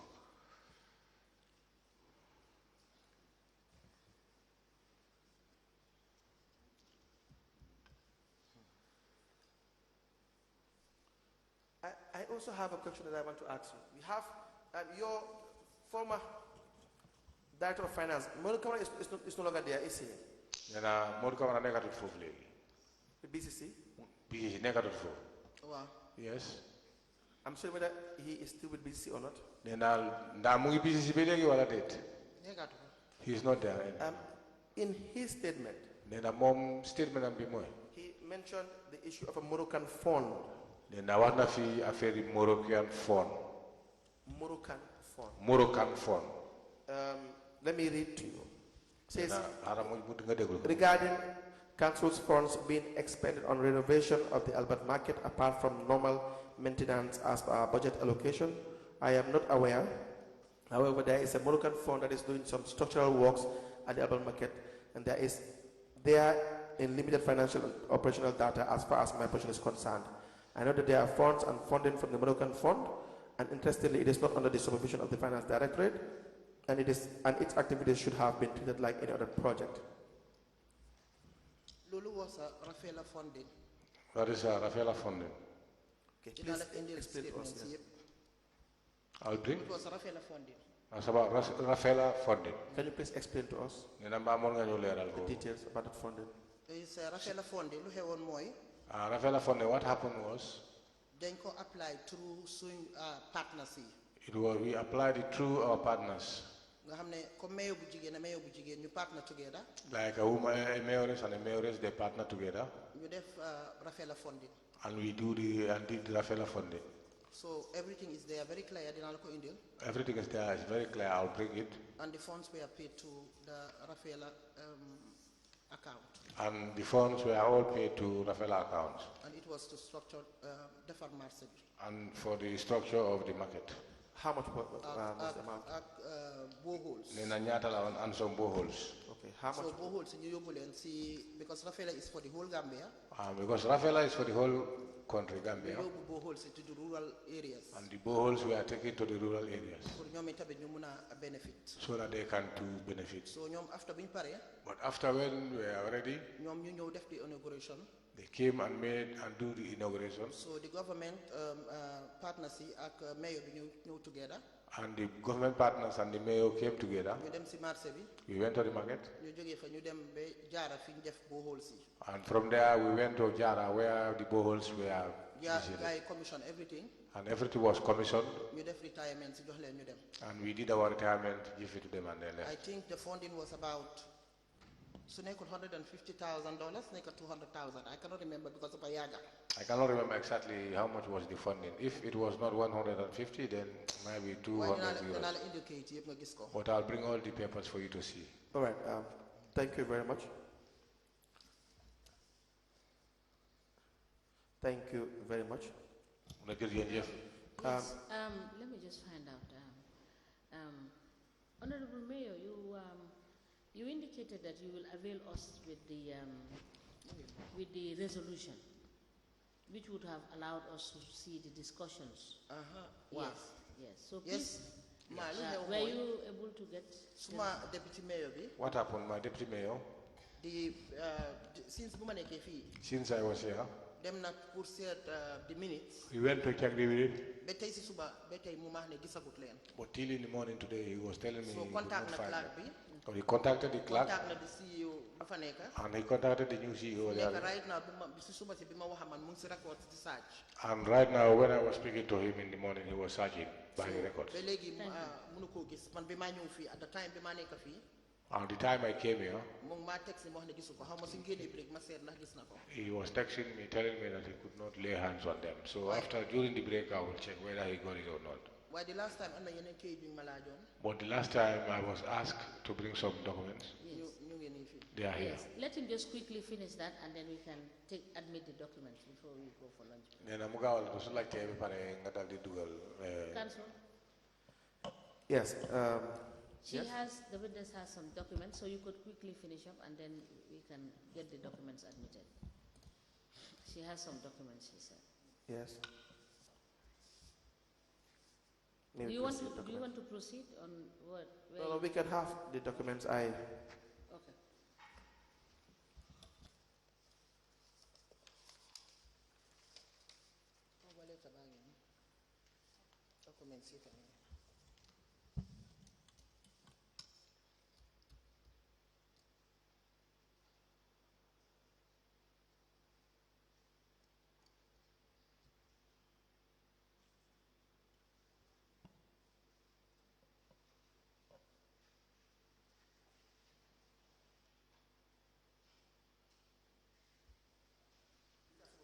Documents that you were asked to bring, correct? Yes.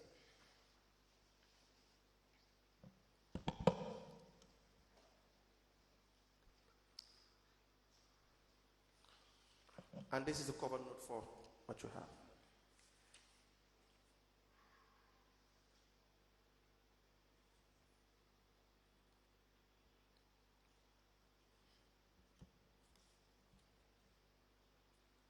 Madam Chair, I believe we can do this during break to confirm what is in the cover note.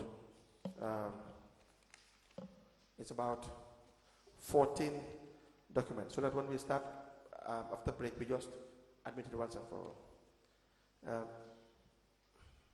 Madam Mayor, Mayoress, may I just give you this back? So during the break, I will guide you with the register as to how, so we confirm the documents and you can guide us through it. So when we come after break, we just admit everything once and for all.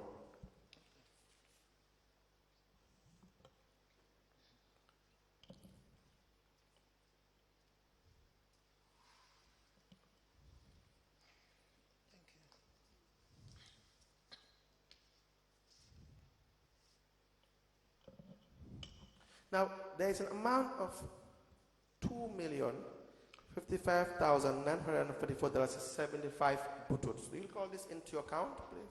Then I'm not going to 2 million. 55,000. 55,000.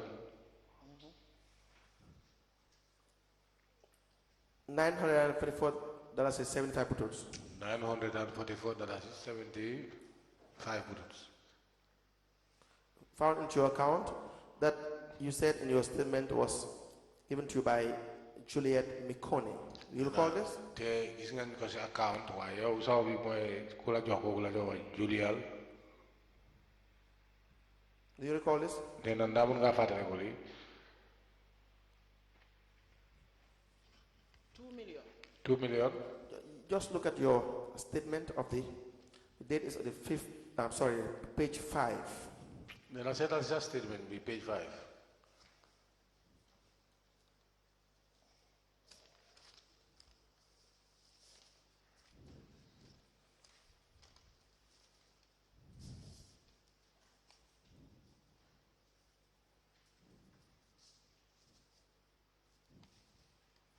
Second, the third paragraph. How many almost my evidence with you? I don't have. Can you please give the witness the statement of the witness of the 5th of March 2025?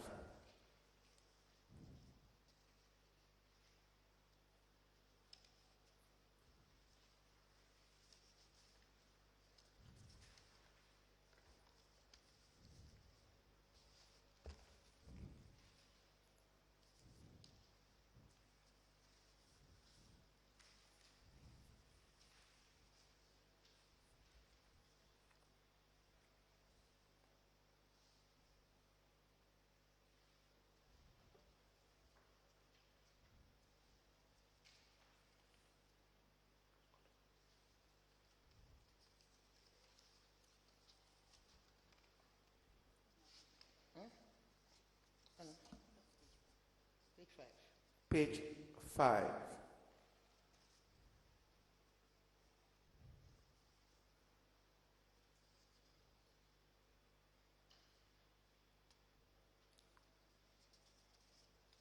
Okay. It's a transfer. We knew. It's a transfer, that key. Yes. To where? Yes. From Ghana. From Ghana. To which account? Yes, bank account. To my account. My account. Now, can you explain this? Yes, it's for. And this was a support from a friend. This was a support that I had from a friend. What kind of support? A bad person support. But in my friends, for some support, I'm not just support my initiative. Many supports I do have from my friends. Some of them have supported my initiative. And most of the time it has to do with the Rohey Malick Lowe Women and Girls Initiative. And most of the time you have to do with Rohey Malick Lowe Girls Initiative. You don't have go ahead, please proceed. So I'm not friends, so I'm in Ghana. I have some friends who are in Ghana. So you mobilize a funding, it's always very difficult for transport a cash me. And when they mobilize funds, it's easier to transfer than to come along with the cash. So didn't they effect transfer from to my account? They will do effect transfer to my account. You don't have a separate account for the foundation? I'm not a separate account for the foundation. I'm not foundation. Yes, we do. A foundation have an account. Why was it not paid? No, na luta fail and go for. Luta don't fail go for. Because the initiative is Rohey Malick Lowe, so it's possible Namako Fobogadef, right? It's easy to say Rohey Malick Lowe. It's possible. I just like to do it. Did you write for and did you put up a request for this support? And I don't have no request for support me. No. No. How did you request for the support? And I request me support me. Nakanga request. From friends, right? They are friends. No, but how did you request for? How did you request for this support, and what was the support for? Then no request on support me. Support me for la lawn. Support my initiative bi. We support each other. Mayor bi muna amli wako benen mayor. Ki ablele kile amlele. So They did not support the initiative. They support the mayors. But we mayors have some. I cannot even remember kan nyoma jo halisa. Why suma ame support bo hamne. Yo nga buga mame $5,000. Ki buga mame li. It happens during my campaign. I cannot remember exactly who gave me how much, but sometimes it happens. Someone will give me $5,000. No, but if it's a support during my campaign. If it's a support, it can't go to your account.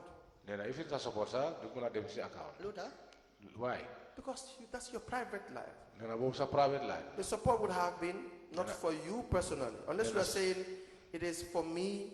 But someone is giving me money directly in my person as my private capacity. Then I saw ni develop my hands. Wala joh na la hands for your sabopa ya Rohey Lowe. But if it is for an initiative, Why so fake the initiative? project, By virtue of the position you hold, then I ak yow sa person bi nga am ne bi nga nekk. that can be in your account. Then I wata nekk si account. Likazu. Because Bi ma jox wa jigéen di Banjul 10 million ci suma account la jógee dem si initiative account bi. when I was giving the women of Banjul 10 million, it was from my private account to the initiative account. But that's you giving out money. Then why we are nekk di joxe xaalis. If you have money and you want to give, Then so amee xaalis nga bëgg a joxe. you can always give it anyhow you want. Nee na mun nga ko joxe ni ko But bëggee. if you are receiving, Nee na waaye sooy jot. then you cannot receive it anyhow you want. Nee na doo mën a jot xaalis comme nu nekk ni ko yoon nga bëgg. Sorry, but that's how public office works. Nee na waaye affaire office noonu la dee doxee. Do you understand that? Nee na understand nga. Léegi xam naa ko. Now I know. Yes, but we will come back to this. This was in 2021. Nee na lii 2021 la woon. We will come back to this. Nee na nañ delluwaat si loolu. Yes, during break. Si break bi. I have another issue I want to raise with you. Nee na am na beneen mbir bi nga xam ne boobu la bëgg ñu waxtaan. Is with respect to the LED lights that was procured in Senegal. Mooy LED lights mooy lampa yi nga xam ne da ngeen ko jëndoon Sénégal.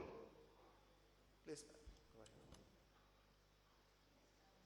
What I just want to ask before you get to the next point, Madam Lowe, this support. Support me. Yes. Who is this Juliet? Nee na kan mooy Juliet. Mu ngi nekk mooy di advisor to Rafela in Ghana. She is the advisor to Rafela in Ghana. Is she part of the UCLG waaw. Yes, she is part of UCLG. mooy director bi mooy di advisor to Rafela. She is the director, advisor to Rafela. Okay, so this fund was requested in the name of ULGCA. No. No, It was even from personal suma ay friends su nekk Ghana. these are personal from my friends living in Ghana. mobilize xaalis bi ni ma ne ñu jox ko moom. They mobilized the monies and I instructed them to give her these monies. Moom transfer ko, it has nothing to UCLG du dee joxe xaalis de. And for her to transfer it to me, it has nothing to do with UCLG, instead we pay them. UCLG. ñun ñoo leen dee fay. Or less we pay them, we used to pay them. waaye mosu ñoo joxe dalasi to any country. But they have never given a budu to any country. So, but there was no request for this funding, right? Then why I won't request for Like funding. a formal request. There was no formal request. I'm formal request, no. Council, you may proceed.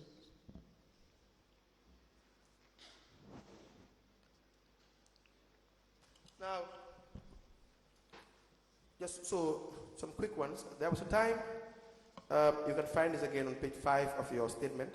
And as I said at page 5, such statement. And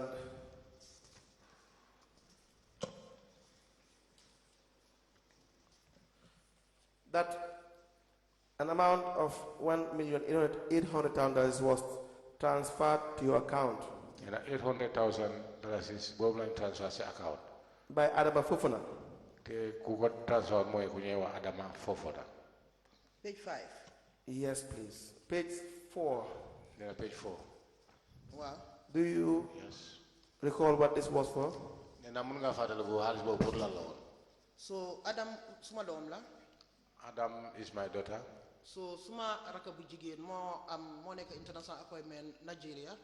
My younger sister, she's in an international appointment in Nigeria. Sometimes when she sees somebody going, she used to give her 10,000. Sometimes she sees somebody coming and hand over 5,000 to him. And she's instructing her compound in Kotu. So when these monies are with me, so neko Adam de dugale legi mo $10,000 bi dem len ngeen wécci ko.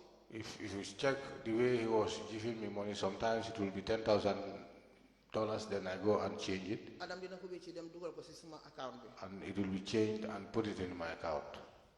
So su ko soxlé whenever she need the monies, so most of these halis I will take the monies, but most of these monies Margaret mo de dem ci airport bi. It's Margaret who used to go to the airport mu mita sen borom ñu jox ko and met with the individual, and the money is given to her. Madam Lord, LED lights were procured in Senegal. Lampa Senegal ngeen ko jëndoon. LED lights were procured from Senegal. LED lights in Senegal ngeen ko jëndoon. Wow. Yes. Okay, that's not the best interpretation, but we just proceed. Now, these LED lights that were procured from Senegal was done because you gave authorization that the light be procured from Senegal.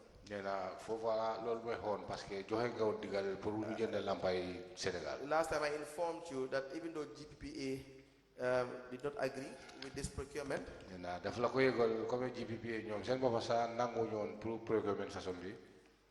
the council still went ahead and procured this LED light. Do you recall this? Wow. Yes. Please tell us the transaction in relation to procuring this LED lights from Senegal.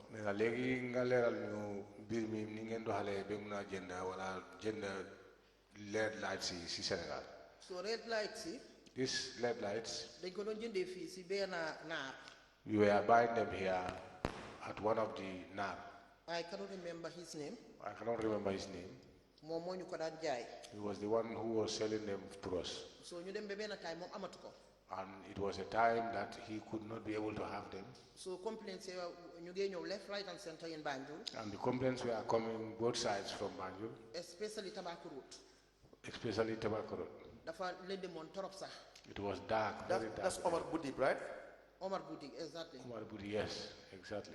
Please proceed. So Tobacco Road Tobacco Road was very dark. So my CEO I then called CEO and informed him.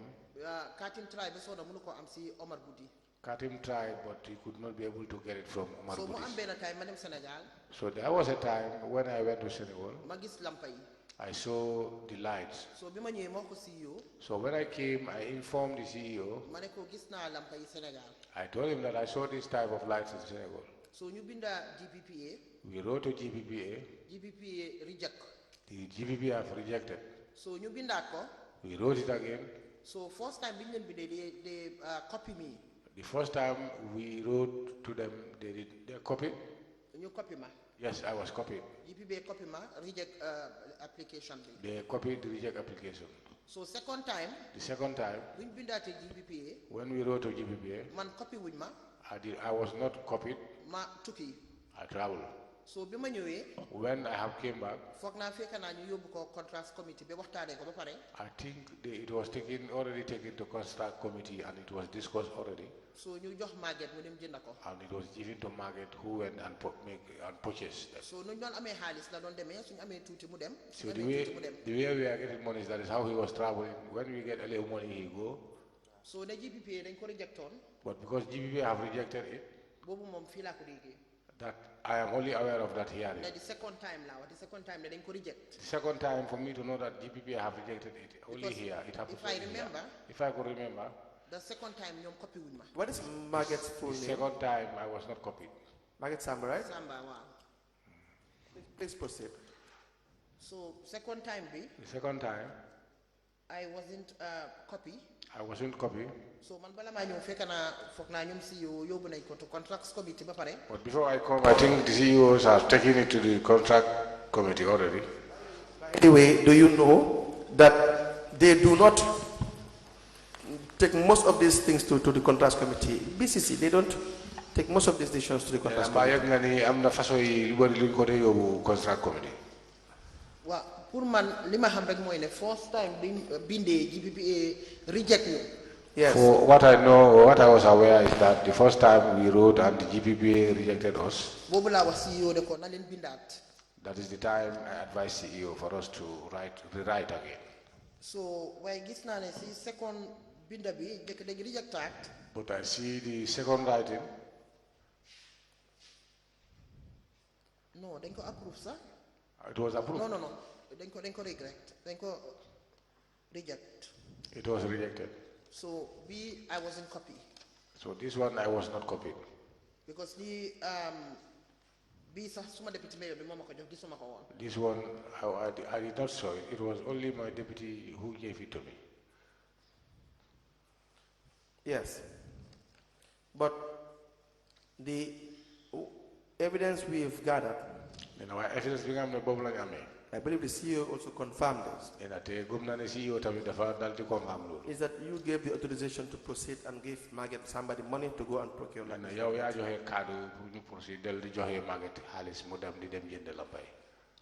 Lead council.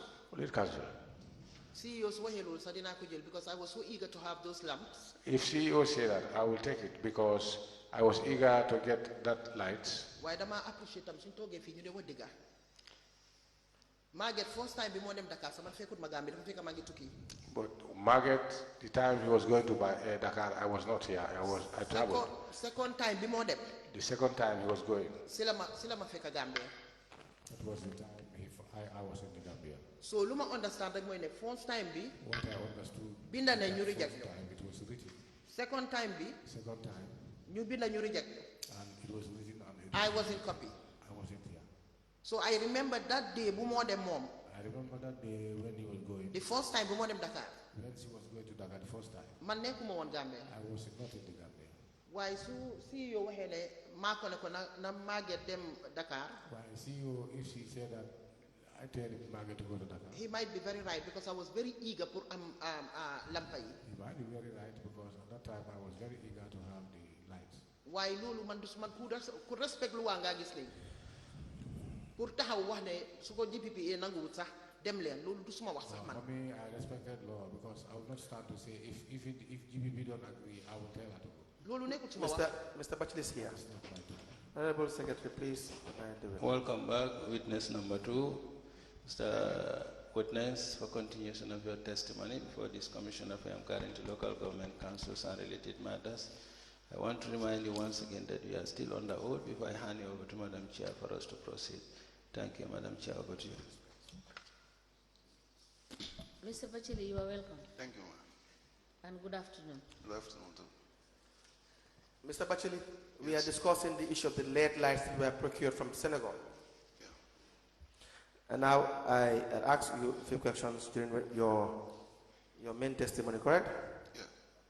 We have your evidence regarding what you have said. We will want to ask you again.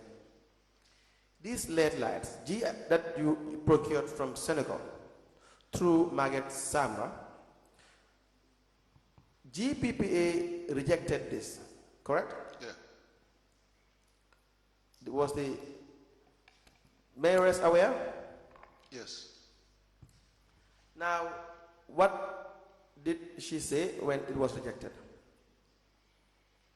Yeah, after the rejection, it was, as she rightly said here, it was an issue that really concerned her because she took it to the General Council and even subsequently to the series of town hall meetings we had.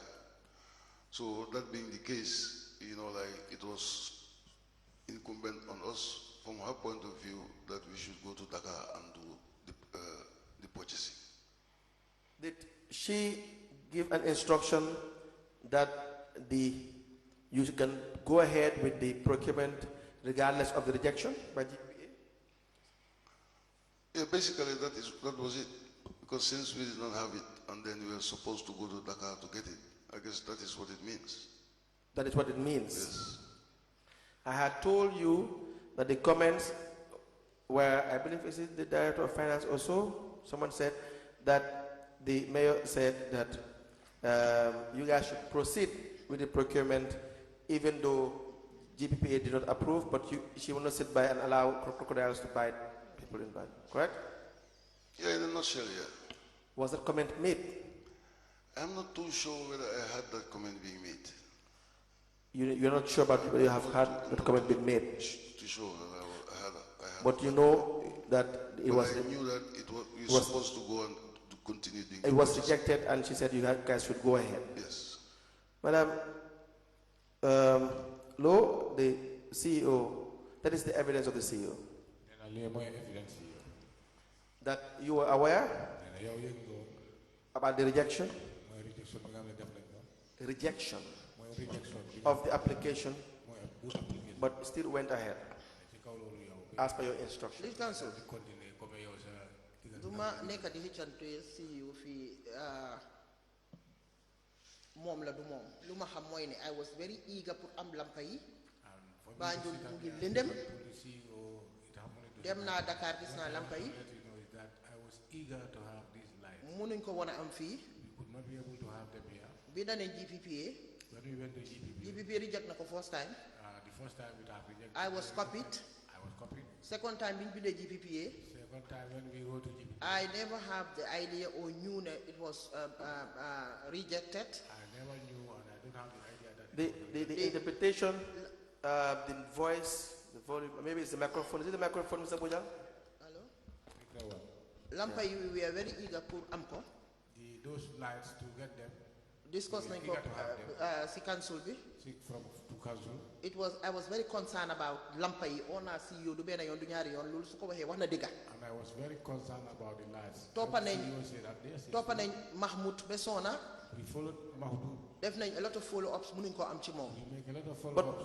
But why will you proceed knowing fully well the authority that is responsible is saying you cannot?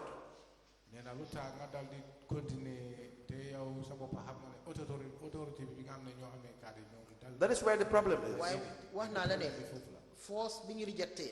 I said the first time we were rejected. I was aware. Second rejection, I'm not copied. Second rejection, I was not aware. Due to the fact that I was not copied. Do we have the volume of the... Please, Mr. Boja, increase your volume. My first rejection. No, not you. I want the... Bingo first rejected. Please allow the chairperson to intervene. Okay. Boja, please. I know the microphone may not be very distinct, but just increase your voice. Yeah. Mr. Batchily. Yes. Is the mayor aware of all the rejections from GPPA? Yes. Okay. How was she aware? Of a meeting? Yeah, we had in the microphone, please. We had a briefing. A briefing? Yeah. About all this? Yeah, and she knew that there were total rejection from all this? It was explained. And she decided to proceed?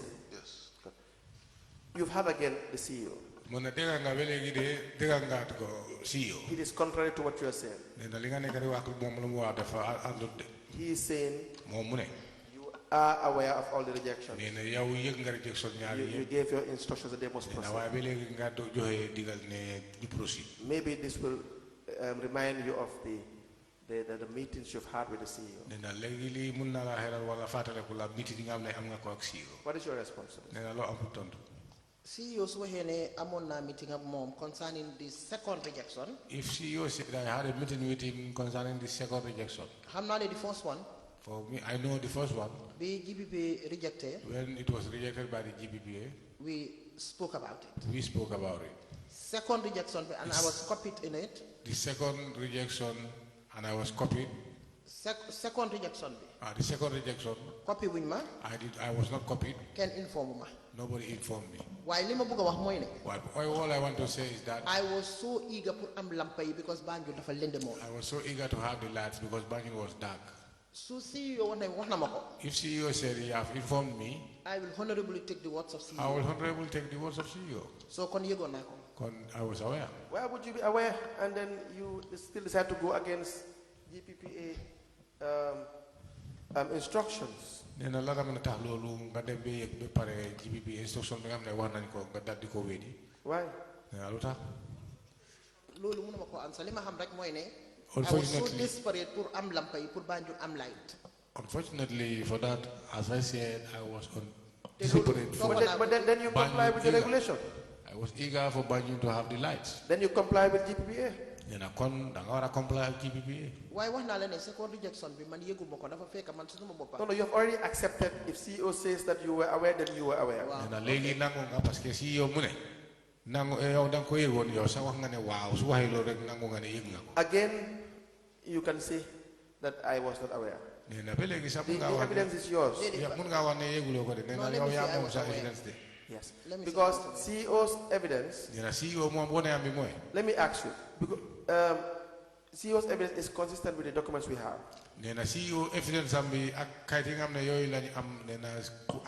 And other witnesses' testimonials. Because the first rejection is dated the 17th of March 2022. 17th of March 2022. These are all exhibited. The letter from GPPA with the reference number BCC/TR1/222 in bracket 2 in bracket M.S. addressed to the Chief Executive Officer, which reads, request for approval to procure LED lights from Senegal. We refer to your letter without reference dated the 4th of March 2022, but received on the 15th of March 2022 relative to the above subject matter. Please be informed that the authority cannot make any decision on the request because of the following anomalies. 1, no procurement method was chosen. 2, no GPPA Form 100, which is the requisition form. 3, no GPPA Form 012. There's a declaration by each member of the conduct committee, including the accounting officer. There's conflict of interest form. No, and then please correct above mentioned anomalies and resubmit for our consideration. This one is not rejecting the application. It is saying that it cannot be granted because there are gaps. Fill the gaps, resubmit, and we will consider. Correct, CEO? Yes. The second one is dated the 30th of March 2022. Addressed to the Chief Executive Officer from GPPA with the reference number GPPA/BCC/TR1/222/ in bracket 2/ in bracket P.M.A. It reads, single source of LED lights. We refer to your submission without covering letter, but received 28th of March 2022 relative to the above subject matter. Having carefully reviewed your submission based on the information provided in the minutes of Contracts Committee meeting dated the 7th of March 2022, we regret to inform you that approval cannot be granted because of the following. Number 1, the procurement is not in line with Section 44 of the GPPA Act, Amendment Act 2018. Number 2, absence of certified or signed invoice from the supplier. Point number 3, no specification of the LED lights. Therefore, the authority advised you to use restricted tender for the procurement in question and resubmit for the authority's consideration. Also be reminded that branding is not acceptable. We thank you for your understanding and cooperation with and avail ourselves for further guidance on your procurements. Madam Lowe, do you understand what is it? Understandable, yes. CEO, we are together. Yeah. Now, Madam Lowe, this is the communications from GPPA. Or do you have any other that's different from this? Why was not the first one be? But I told you that the I first was one. copied, I was aware. I was copied, I was aware. Second one be. The second one. How much did I have nothing. I know nothing about it. I was not aware. I was not here. And as I said, I can prove that I was not here. I was outside the country. I'm now showing you why exactly you will be aware regardless of this rejection. Because this is in March 30th, 2022. The last communication from GPA is March 30th, 2022. Correct, CEO? I can't remember offhand. I have it here. I will show you. It's here? Yes, but let me just show him the copy from the commissioner's exhibit that we have done.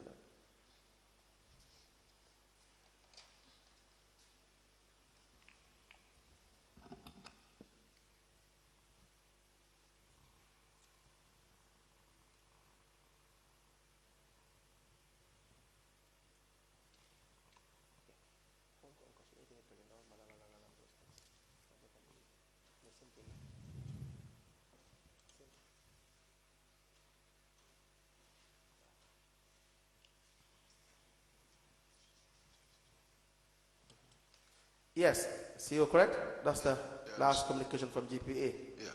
Correct. Now, Madam Mayoress, then we have the communications between the CEO and the Director of Finance. Communication I'm not the CEO and Director of Finance. Wherein we have one for the 4th of March 2022. I'm not paying March 2022. In which the Director of Finance copied you. The Director of Finance have copy. It says, in a bid for continuation of the LED lights project, it is our urgent request to procure 30 sample LED lights from Dakar, Senegal, going by the terms and conditions of the government subvention. In this regard, we need to accelerate this component as soonest. It should be soonest. Remember, we have already procured from PowerCon some scores amounting to over $900,000 and installed them on designated city streets from organic funding. We wish to proceed with the said project but are faced with the issue of lack of availability locally. It is prudent I seek your approval to procure them from Dakar through certified dealers confirmed to us by the Office of the Mayor of Dakar and in consultations and networking with the Lord Mayor of Banjul and Office of the Mayor, BC. I wish to apply for an impress of $354,000, translating into $11,800 each as a sample batch. We seek your support and advice in this request. This is 4th of March 2022, before the rejections, right? 1st of March 2022. And number one, the mayor should not engage in procurement. I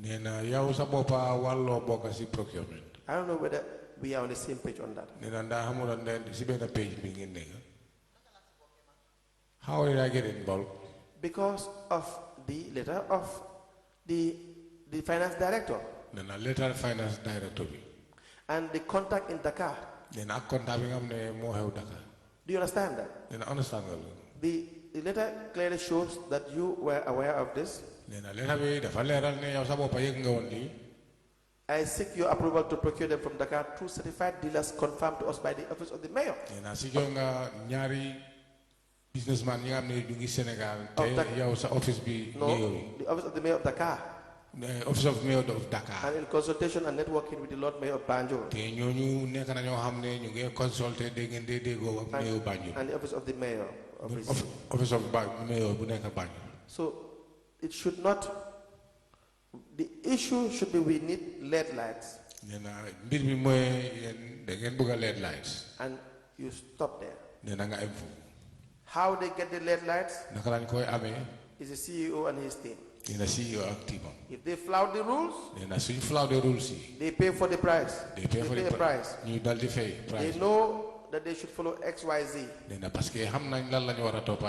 they go and get the letter from Japan, if it violates the act and the regulation, today you will just say, well, we just needed letters and we said we need letter and that's why we stopped. Not to tell them that there's a supply in Dakar. I'm not sure whether we're on the same page. Yes. Batchily will not sit here and I. Please forward. Hello? Money. Yes. Batchily will not sit here and I'll tell lies. I'll be very much ashamed for that. I said that. I told Batchily that. These lights, we need them urgently because Tabakoro is blackout.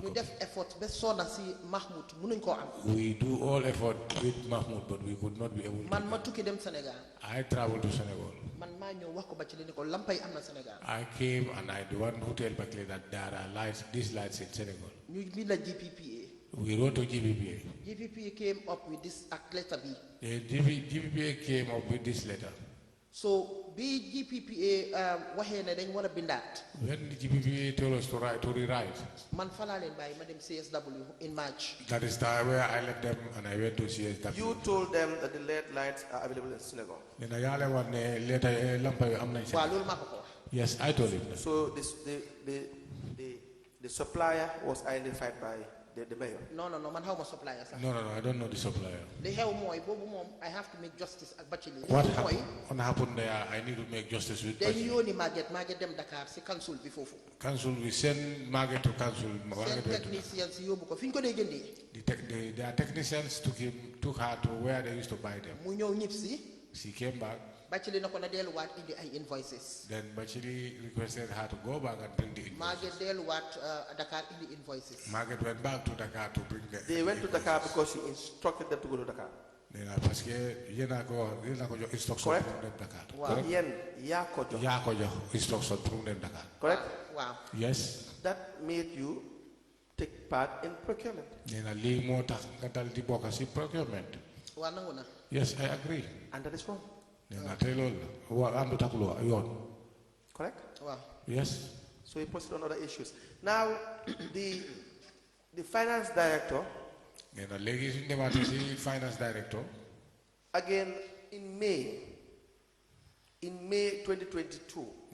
May 2022. This is more than a month or close to 2 months after the rejection of the 30th of March 2022.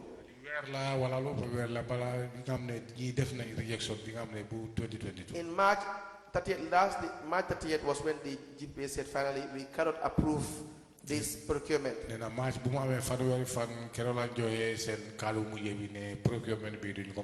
Please use a restricted tender method. And please submit back again so that we can consider this. There was no submission, Mr. Batchily, correct? No. And then you proceeded to procure. Now, in May 2022, you, Mr. Batchily, received a letter from the Director of Finance of the Area Council on the 9th of May 2022, which reads, topic, continuation of the LED lighting project. That in our bid for continuation of LED light project, it is our urgent quest to procure 35 sample LED lights from Dakar, Senegal. This scheduled procurement of sample LED lights from Senegal came against the backdrop of Banjul Muslim elders' courtesy call on the Lord Mayor at her residence on the 8th of May 2022. Some of the burning issues that cropped up during the visit was the darkness and lack of street lights in some residents of the city. This is a bit in the continuation with the said project are faced with the issue of lack of LED lights locally and the need to solve endemic darkness challenge in the city of Banjul. In the footsteps of proven successful purchases, I seek your approval to procure them from Dakar through certified dealers confirmed to us by the office of the Mayor of Dakar and in consultation with networking with the Lord Mayor of Banjul and the office of the Mayor of BCC. I wish to apply for an imprest for $472,000. Now it seems the money has changed. It was about 300. Did I get it right? 354.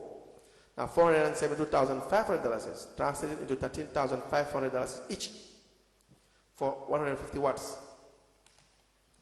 For 150 watts. The first was saying is translated to $11,800. Now, capacity per light. We seek your support and advice in the request. Now, Madam Mayor, you are aware of this letter? You were copied. Let me show you. It's all in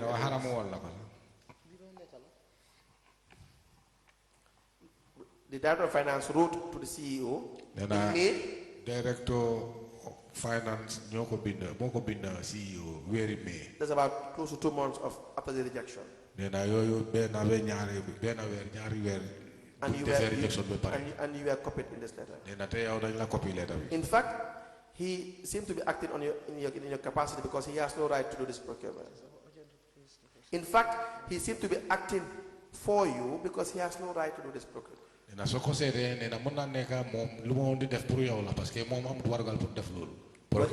in that letter, he kept on referencing your meeting with the Banjul Muslim elders in your residence.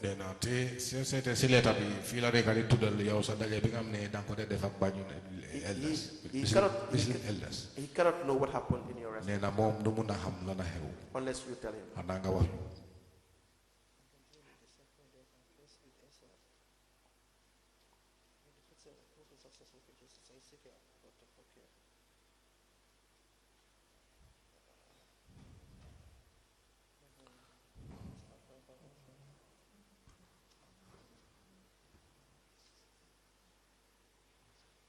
I don't know. To be quite honest, League Council, I was so passionate about the LED lights. Yes, so I was so passionate about the LED lights. Because you, CC from BCC. This is why I cannot be able to remember. CC for BCC, excuse me, it could be copied and it could not reach me. With all honesty. But with all honesty, I was very, very passionate about the LED lights. I was very passionate about I also made some assertions. I also made an assertion. I had said that if the Director of Finance is to reference a meeting between you and the Banjul Muslim elders, Director of Finance will reference a meeting at Banjul elders. So where lu xew ci yow ak Banjul Muslim elders? Su waxe lu xew ak yow ak Banjul Muslim elders. In the sense that you met them or they met you in your residence. Then it suggests that you told or gave him that information. Because he would not know. Correct? It's possible. I cannot remember all this. It may be possible. I cannot remember all this. Did you instruct all I know, the Director of Finance to write, Mr. Boja, I'm sorry. Please go. I cannot remember instructing him to write any letter to the CEO. I cannot. From the beginning, the lights, I cannot remember him writing to the CEO, but so, I think I told you from the beginning that these lights, I was the one who informed the CEO.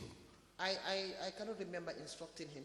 I cannot remember instructing him. If you didn't instruct him, then he would not write this. Because the events he is referencing happened in your own private residence, which you have knowledge of, which he cannot have knowledge of unless you tell him. Do you understand? Lead Council. I'm not doubting the CEO or the finance director. I am always saying that I'm not doubting the CEO or the finance director. And Sanela, I was so passionate. I'm telling you too. My answer that I was so passionate to have the LED lights for Banjul. The only thing I know because that is not even my tone. So GPP it's not me. It's not me who said or who will do that, as you said. Whether GPP agreed or disagreed, I will do it. No, why that's okay. Complaints were too much. I know that is too much complaints. Now, in May 2022. Nena very May 2022. This is the decision. Now, Mr. Batchily, when this letter was written to you, you can recall this letter? Yes. You knew that the Director of Finance does not have the power to do procurement, correct? Yes. Why did you act on it? Is it because he was instructed by the mayor, Chris? Yes. Good. Now, unless Madam Lowe, you have an answer to that, can I proceed with other question? I'm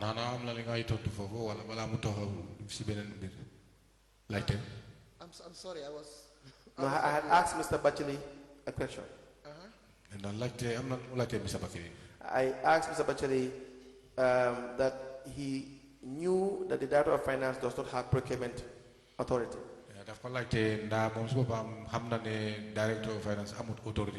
And so when the Director of Finance wrote this letter to him,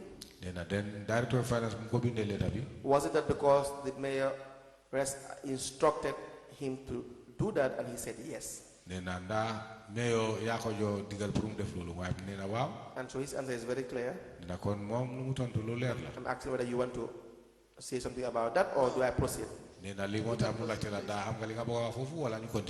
Now, Mr. Batchily, sorry, Madam Lowe, in May 2022, May 2022. this was a period, this was after the rejection by the GPA. After rejection. Why did you not request to see an approval? Before they proceed with this. Why, lead counsel? Lead counsel. I told you that I don't even know that GPPA have disapproved this. I'll take it. I am just honorable, as I said, because CEO have said that already. This is why I have taken it. I'm now saying that you have been copied by memo of the Director of Finance. The Director of Finance was instructed by you. This was in May 2022. At this point in time, even if you do not see the second rejection, you can request for approval. To see, in one of they will say, where is do you guys have an approval from GPPA? For you to know or ask them whether they have approval from GPPA. Did you ask that question? No, why because apply for GPPA, we apply in bulk. When we were applying this for council, we applied for in bulk. And then according to the and we used to buy them according to the money. No, you don't understand what I'm trying to say. So no, understand now long. So approval is coming. You approved to buy 10 lamps. So the approval that will come will say, or for instance, you approve to buy 10 lights. So when we have money, we can buy 2, and again when we get money. What is the relevance with that? And no, because you are asking me why I didn't ask them for the approval. Yeah, because yes. Because there was no approval for anything. I accept. I agree, and I said I was not aware. I don't know. Accept now approval. I agree that there wasn't any approval. Now, Mr. Batchily. Yes. Why was the money paid to Margaret Sam to do the procurement? Were you acting as per instructions? Yeah, because he was the one supposed to go to Dakar to get them. Who asked that Margaret Sama should go to Dakar? The mayor. Okay. Mr. Madam Lowe, do I proceed or do you want to say anything about that? I can proceed. Any questions from the commissioners before I move on the issue?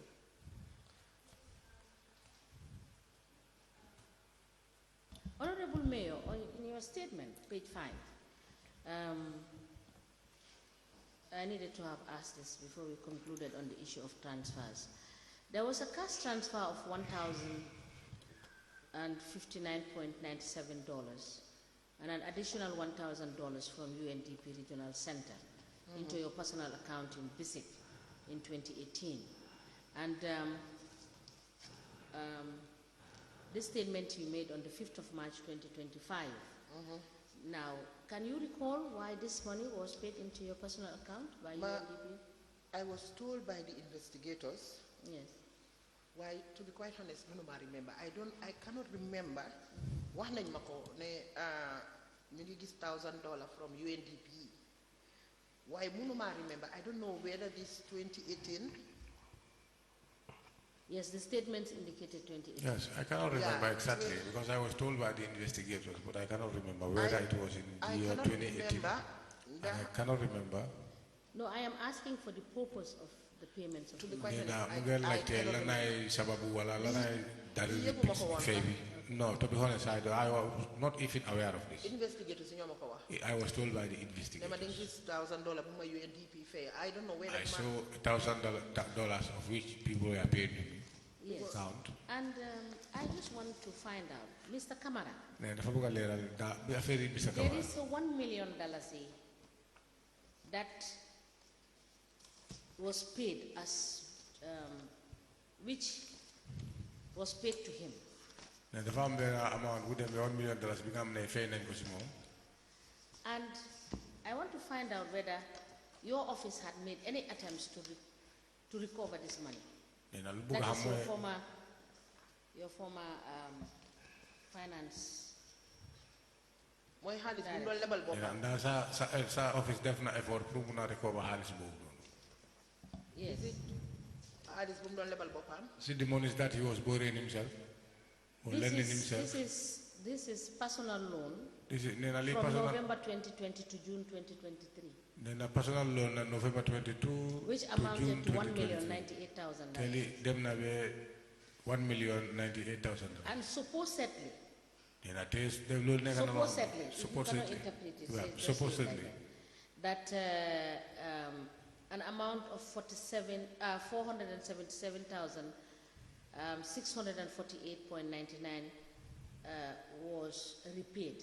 Do you have any evidence of that? Yeah, ma am nga evidence bobu xaliss bi nga xam ne wax na ko fii de bobu nee na fee na ko.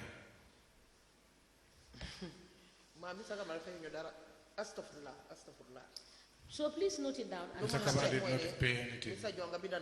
Yes, please cross. All I know was that it was written by Mr. Jonga. Evidence of this 1 million. They provide you evidence 1 million. 98,000. And an additional 237,877. Then the 238,277. 237,000. 237,000. 877. 877. An additional. Additional. In addition to the 1 million. The first amount is 1,098,000. 8,000. Did you get that? Yes. The second amount is 237,000. 237,000. 877. 877. Yes. And please check 675,000. 251.0 0.1 budut. $675,251.01. Did you have that also? In his name? Please note that, yes. Cross-check with your office and find out for us and give us if there is any evidence. And the dates? This is from period November 2020 to June 2023. November 2022. November 2020 to June 2023. Yes. And please cross-check, our mandate stops at January 2023. So cross-check any amounts that are up to January, end of January 2023, that is 31st of January 2023.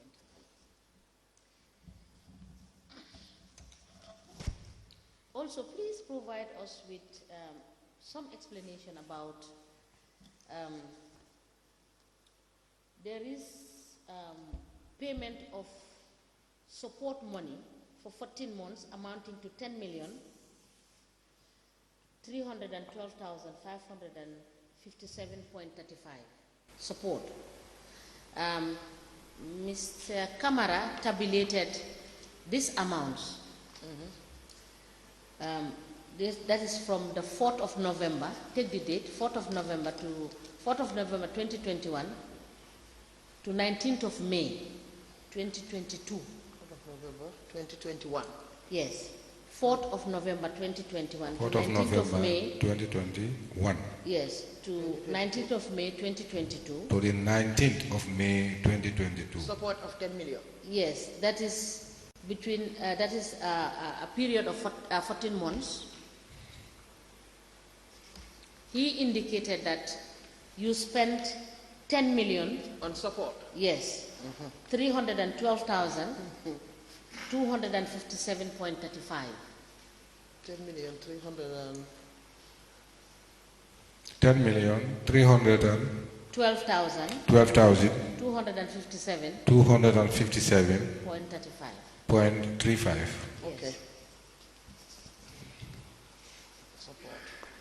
And the last question for Mr. Kamara is that Mr. Kamara admitted that he was being paid transport allowance before this commission. Mr. Kamara talk na fi nangu na ne mom dañ ko dengen ko di fay transport allowance. And then the council went ahead and was giving him money to hire a car. Nena council ñu dal di jox ko xaalis pour mu mëna dem luwas wala mu luwas moto. Now, what is your take in council giving Mr. Kamara to hire a car? Is it in line? Is it in accordance with the Financial Manual or the Finance and Audit Act or the Local Government Act or your policy? We just want to know. Nena lañu bëgg xam fofu moy lolu mom yow ban taxaway nga am fofu ne lolu warna wala dafa anda ak Financial Act wala dafa ànd loo xam ne Audit Act wala dafa nekk yow sa xalaat sa bopp la. Chairperson. loolu National Audit keroog bi ñoo def seen exit bi. That National Audit, the day they were doing their exit, bés boobu laa ko yëg. that was the very day I became aware of that. te foog naa ñoom ñu ngi maa dégg. And I think they are hearing me. te bés boobu tam la ko Batchily stop. And that very day, that was the day Mr. Batchily stopped him. te moom dafa insistoon sax ne force duñ ko stop. And he was insisting that by force it will not be stopped. So National Audit gis ne the problem buñ gis mooy ne sax. And the problem that was discovered by National Audit was that gisuñ fu mu rentee moto.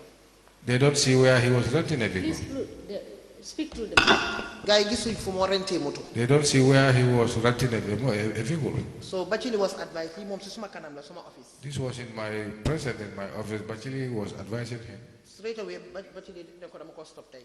And straight away Batchily told him that he will stop it from today. te National Audit ñu ngi maa dégg bis boobu lañ ko stop. And that was the very day it had been stopped. And I know the National Audit are hearing me.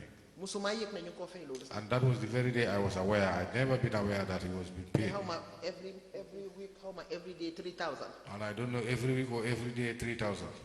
Now, Mr. Batchily, were you aware that the former Director of Finance was paying himself that amount, or did you approve it? Because there is no way Mr. Kamara would have the money without your approval.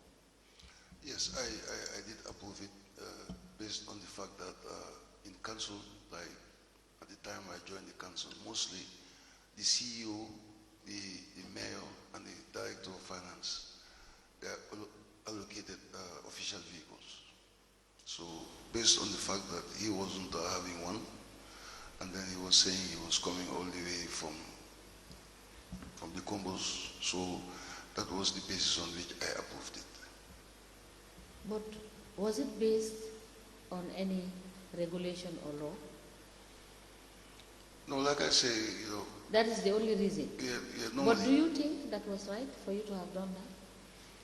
Yeah, okay, if you look at like all councils. No, Mr. Batchily, do you think that was correct to have been given Mr. Kamara, is it weekly or daily 3,000 to hire a car? No, it was not daily or weekly. I think it was monthly, I think.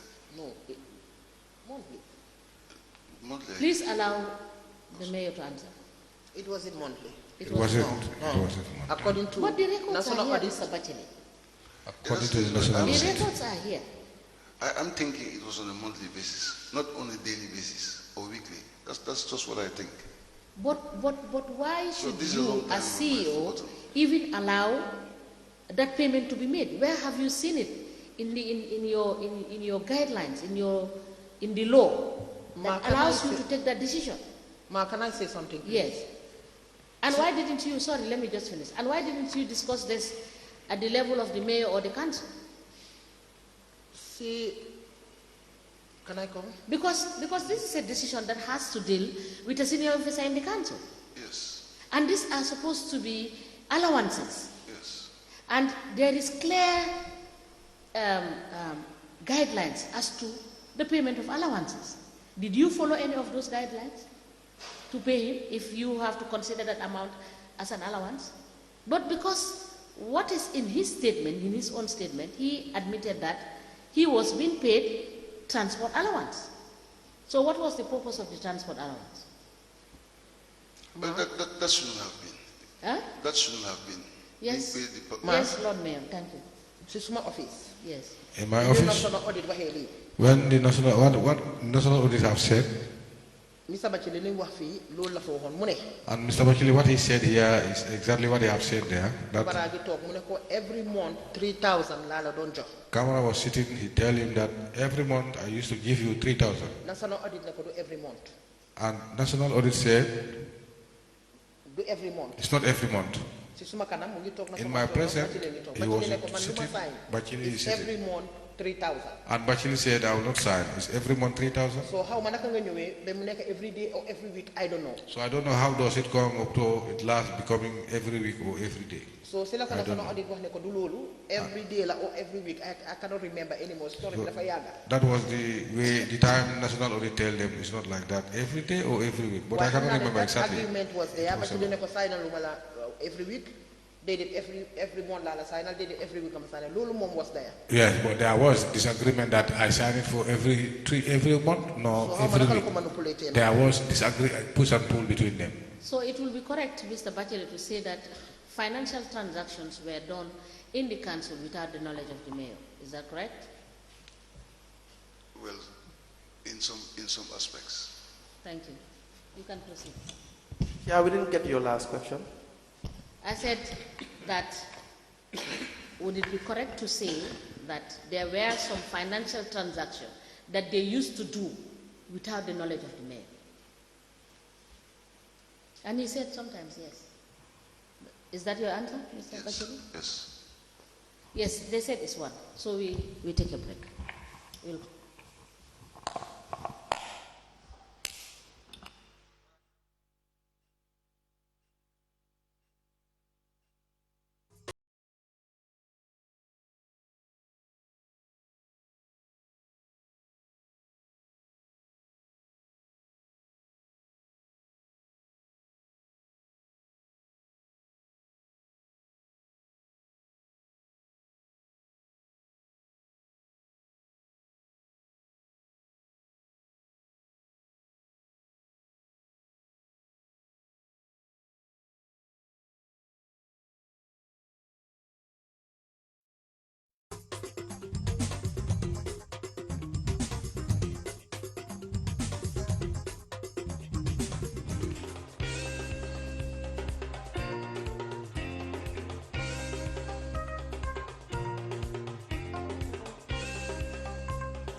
assalamu alaikum badin jiber lalu men ben no makan gambia banko kanjang anin gambia banko e bantala bitung ba falale al tinyang drokola an sal bismillah natilo kibaroldo men kanale gambia la television bumbato memo GRTS TV bitung komendal ta kala nyamen drong jannin kadunga le kibarol fankono e en sikibaru kungul folo sindalma albamo la nabi tilo kibaroldo ko na mol men yalon ko wolel be jokadu e kata nyomi du moto anin nyomi santoto memo lowa anin opa nyomiti bitung wolel futata na banko nyaton ko ma his excellency president Adama Barrow state house kela juslani la sewo yitandala ay doko menke silo la je kafme hakalang silo albamo le kibarol to fanan ko na député bungola kafo men e ka fa national assembly select committee on disaster risk reduction wala mu député wala kafo te mi alon ko wolel fanan be loring ñing alandaro masibol men ka boy mol kan bitung député wol men ka ko fanan jibeng ila kafo ñing bitung akamta na man sakundala bunda men be loring banko kanje ka fme national disaster management agency